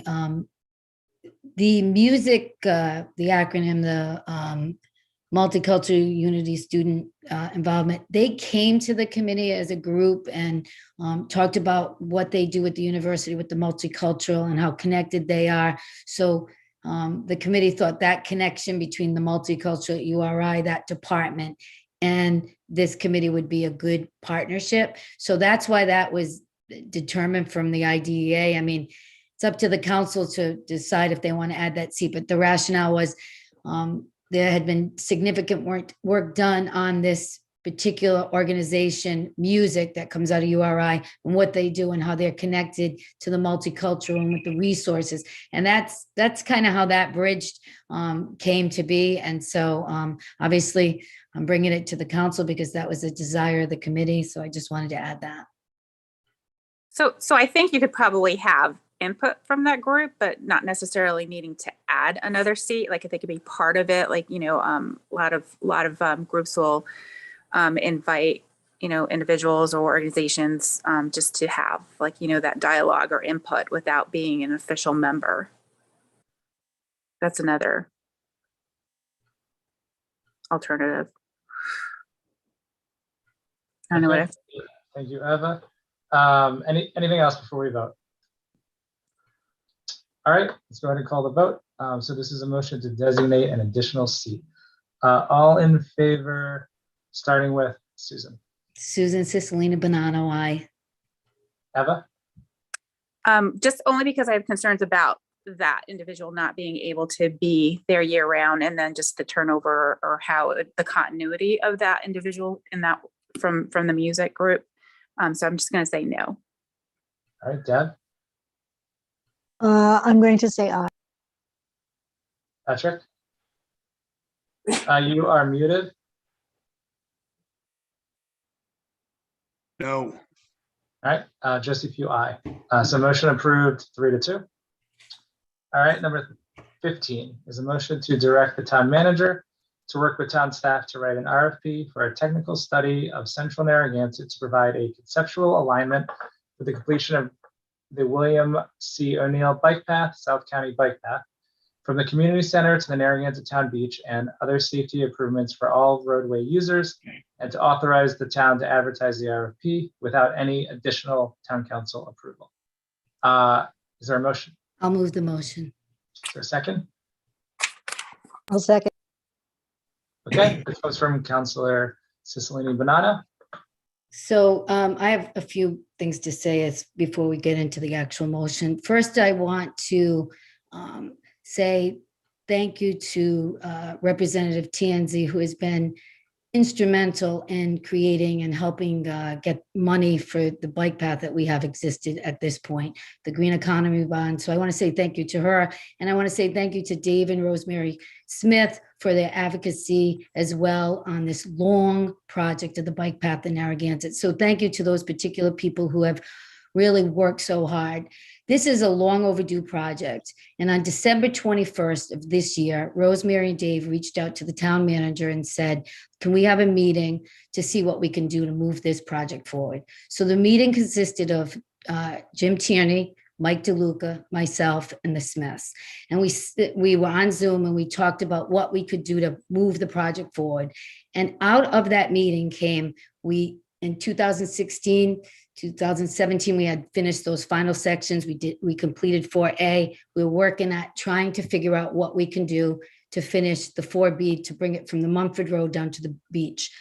On the prior council, when I was on there, we voted for a path that went up to DOT. It was an $8 million path. It was, in my mind, and the residents that participated, the best path we could ever have for Narragansett. It was off the road. It was safe. It didn't invade neighborhoods, and it was through Connaught Farm. But because we got the readiness review, they wanted us to look at some alternatives. So I thought if we put this motion on, we could maybe get a study, and then maybe we can compare it to what the path was that we originally had picked. And we're doing nothing, and we're sitting there. We have $3 million. We can't afford the $8 million path. So we have to figure out something to do. We've had studies, but we picked a path, and they're saying that because we don't want to be invasive and it's in the wetlands that we can't do it. It was the best path, and there were workshops and there was consensus building, and that's what the residents of this town wanted. Now, it was quite a few years ago. So now we're at a point where we've got it all 4A's done, but now we don't have 4B. So we have to come up with something to finish 4B. No one wants it on their street. They don't want it on the street. So I think the study will help bring the information, comparing maybe what we had picked and sent up compared to maybe there's some other options that might be a little different but helpful in deciding. So I'm urging the council. I know there's a long history, lots of reports, lots of opinions, and lots of controversy when we talk about bike paths, but there is lots of money coming into the state of Rhode Island for the infrastructure money, more economy bond money. And this is the time where we got to put our heads together and work with somebody to figure out the next steps for this project. And so I urge you to be open-minded, to think about it. And there's a lot of documents that do the history from 2016 to where we are today. And we need to move forward. We need to do something. This is the time. So that's what I've got. Thank you. I don't know. All right, let's go around the council. Any comments or thoughts? Yeah, well put, Susan. Yeah, I would like to see it move forward as well. All right, Deb or Patrick? I agree that I'd like to see the study done. I'm not as optimistic as Susan is as far as going through Canaccia Farms is concerned, largely because there are some even worse wetlands issues now than there were before. But I'd really like, I examine those maps all the time, trying to figure out what could possibly be done to allow this this bike path to be finished to the beach. So I agree that we should go forward. All right, Patrick? Yeah, this has been ongoing, and take my hat off to the Smiths for hanging in there. All right, so do we have access to that 3 million still? Yes. Okay, well, like I said before, in that previous council, I think we should take that money, and where it ends at the community center, clean that whole bike path out, the fence, that whole area, use that money to right through the Sprague Park, down to and deadheaded at the Indian Head, and use that money to square away that, what's that, a half mile maybe of a roadway, and then let people go where they want on their bikes. They want to go down Narragansett Avenue, they want to go down Kingston Road, they want to cut across and go up Prospect, or they want to go down Wanda Street. Let them have a choice. We don't need another godforsaken study. We got the money.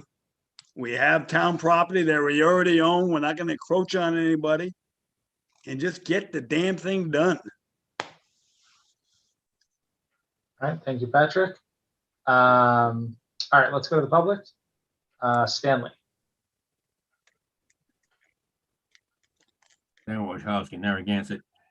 I suggest we try to promote the shortest way. That way we use the minimum amount of funds to get the job done.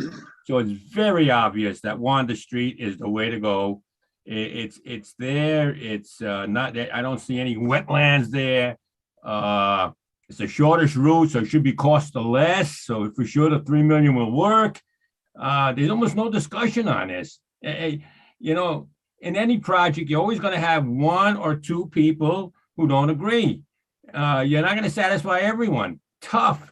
This is the way to go. It's the sensible way for people with a bicycle to be traveling right down Wanda Street. Like you say, go right through the park, go right.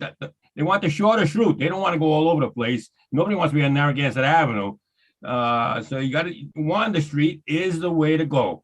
That should be the first choice, and it should be pursued unless you've got 10 people arguing the whole issue. I don't know. I don't want to make a big charge, a lot of money spent on a study. I don't know how much it's gonna cost, but minimum cost study, because it's so obvious that 100 Street's the right way to go. So let's minimize this study to cut the cost as we move forward. Thank you. Thank you, Stanley. Next, we have Teresa Tanzi. Thank you, everyone. And I apologize in advance. I'm a little under the weather. I want to thank Susan for putting this on tonight. I want to remind those of you who've been on the whole of the South County Bike Path, the Williams C. O'Neill Bike Path, that we already go through the Great Swamp. And we obviously have the ability to gain the permits, the ability to overcome that particular obstacle. And on any of the other bike paths that you've been through statewide, you'll see that oftentimes they do. There's engineering, and I won't lie, I mean, it takes money. We got the first $8 million from the first Green Economy Bond, and I, as is no surprise to anyone, will work my tail off again to gain that money. We have the governor this evening quoted in his State of the State speech via the Providence Journal. It says he teased an announcement plans for Wednesday about the potential launch of over 100 state and federally financed projects valued at $2.1 billion. And he said this initiative will create safer roads, bridges, and bike paths, and will put to work tradesmen and women to work. He's in a very limited speech, giving what his priorities are. And I feel confident that, the state is going to stand behind us on this. It will be the final ending to a beautiful bike path, and no one wants to see it end on a road in a half measure. So I also want to thank the Smiths for their tenacity and their perseverance on this. And I think that, under the guidance of this council, we can really make something that's a statement that we can all go on to be very proud of. Thank you. All right, thank you, Representative Tanzi. Next, we have S. Crook. Please state your full name and address. Steve Crook, 30 Othmar. I see the momentum for this bike path and finishing it, and certainly commend Susan for trying to push it forward after all this time. But she is right, in my opinion, that the first plan was the best. And if that's not possible, I think great care needs to be taken in looking at this, because if you go down Wander or Othmar or some of the other streets, you're backing out into the roadway. And even now, with people walking, you have to be extremely careful to make sure that you have a sight line that will keep everybody safe. And there's walkers, there's dogs. Putting a number of bikers down there is going to perhaps be a problem. And then the other thing is, once it dumps into the main roadway across from Surfside, bikers have to cross the street. And that's a very bad corner, and it's also a difficult sight line. So, Patrick's idea where you spread out the bikers and they go in different places, and not have them all go to one point, and have that be a pinch point or a point where you have an unsafe condition, that may be worth consideration. But please take into account the safety in the residents and the bikers coming down those residential streets. Thank you. Well said. Thank you, Stephen. Okay, looks like that's it for comments from the public. Any other thoughts from the council? No, I just want to say too, what Representative Tanzi said, there's going to be more money. So that's why Deb, that's why I'm so optimistic, because, we ruled out, oh, we'll never have that kind of money. But, with the infrastructure money and with the governor saying there's going to be certainly some money coming in to support that. So we want to do it the right way. We don't want to do it, we just want to do it in the best path possible. And I happen to think that path is non-controversial, but the most beautiful ride of all. So hoping that the study can compare that, that's all, and we'll see. But we got to move and do something, because sitting and doing nothing is not a solution. All right, I'm going to go to David and Rosemary Smith. Their hand was up and then went down, but it's back up. And I think it makes sense to hear from them. So you can move them over, Dan. Absolutely. Thank you. Can you hear us now? We can hear you. You could just state your full name and address for us. Rosemary and David Smith, 24 Castle Road, Narragansett. And we want to thank the town council for the consideration of this motion tonight. We support the January 18th agenda item number 15 for the development and advertisement of a request for proposal for a technical study of Central Narragansett. That's what this motion is about.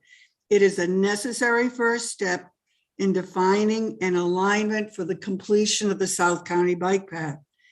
This study will reveal other safety improvements necessary for walkers, cyclists, and motorists in the Pier area, which we've heard tonight. It will provide a safe pathway from the state route on Boston Neck Road to the town beach to the present terminus of the South County Bike Path at the community center, and safe routes to school path to the Pier Middle School and the Narragansett High School. And there are 2 quality maps in this motion that show the area that we're hoping can be studied.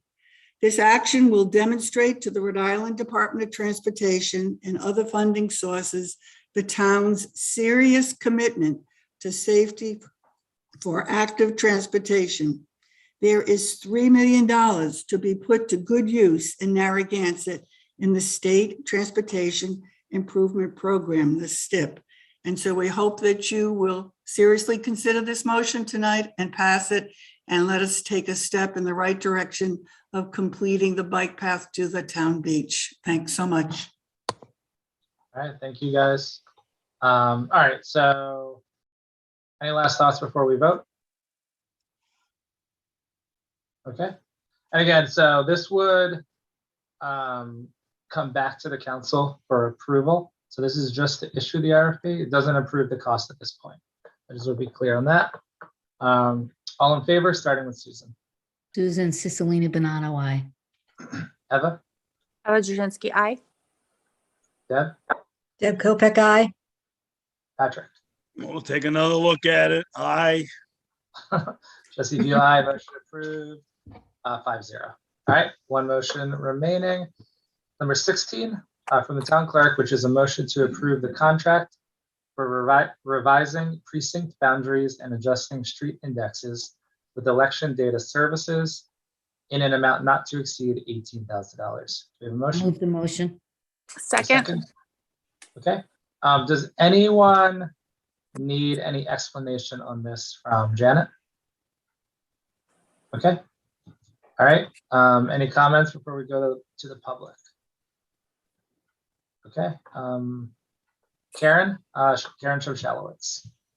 Karen, please state your full name and address. Karen Shoshalowitz, 63 Wanda Street. I think that you owe the people of the town an explanation of where they intend to redistrict or continue the districts of the incumbents. I don't like what I have heard about the person that has been used in the past and currently to redistrict. He just seems to honor the people that are already in office, the incumbents, rather than have a clear vision of redistricting, particularly for the town of Narragansett, which is so divided. And I don't understand why it was given so much bad publicity in the last census, and the same organization gets picked, and they automatically rubber stamp the old incumbents district. I think the people of the town are owed a better explanation of what the choices are, having hearings, and seeing what's going to be done before we try to pay this company for not doing anything creative and giving Narragansett voters more impact on what's going on. And as far as Stanley, keep pushing Wanda Street, for the bike path, he keeps counting the money, but not the safety of the people that live on the street and are traveling down the street. Thank you. Thank you, Karen. Catherine, you're up next. Catherine Celebrato, 48 Earls Court. I'm just wondering why we're getting stuck with this bill. The state has redrawn the boundaries, and this is all coming from the state, this information. They're telling us where our new boundaries are going to be. Why are we chipping in? I'm not quite sure why we have to pay this $18,000. Is there some reason why? The state isn't. Sorry about that. Yeah. Yeah. So, Janet, do you want to just give a quick explanation? Thank you. The state covers for the representatives and Congress and Senate. As far as the local districts are responsible for that cost. Yeah, I'm just wondering how we got stuck with it, though, to tell you the truth. But I guess we are stuck with it, so what are you going to do? We've been stuck with it forever. Yeah, I'm trying to get unstuck of some of these costs, but it doesn't seem to be working. All right, thank you. Thank you. Thanks, Janet. All right, Stanley. And Wojciechowski, Narragansett. I just don't like change, I guess. When you get old, you just don't like change. That's how we are. I want to keep everything the way it is. So let's not redistrict. Let's just keep everything the way it is. Are they going to put us in jail over that? I mean, I want to just keep it. It's just fine the way it is. Keep it going the way it is. Save the money. Don't do nothing. Can we do that? Is that a choice? No, I don't think that is a choice, actually. Well, who's it going to enforce it? Who's enforcing it? Who is enforcing if we don't do that? Are we got a policeman coming down here and say we must do it? Who says we got to do it? The state determines how many residents will be in a district, and that's what is going to change. We don't know what the change is at this point. Exactly. Okay, it's by resident. I guess it's by resident, right? Population. Then okay. Right. All right. Thank you. Thank you. You're welcome. Thanks, Stanley. And Janet, thank you again. All right, looks like that is it for comments. So we'll go ahead and call the vote. All in favor, starting with Susan. Susan Cicilline, Banana, aye. Eva? Eva Jasinski, aye. Deb? Deb Kopek, aye. Patrick? Patrick Murray, aye. Jesse Pugh, aye. Motion approved 5-0. Do we have a motion to adjourn? I'll make a motion to adjourn. Second. All in favor? Susan Cicilline, Banana, aye. Eva? Eva Jasinski, aye. Deb? Deb Kopek, aye. Patrick? Murray, aye. Jesse Pugh, aye. Motion approved 5-0. All right, have a good night, everyone. Thank you. Thank you. Nice job, Jesse.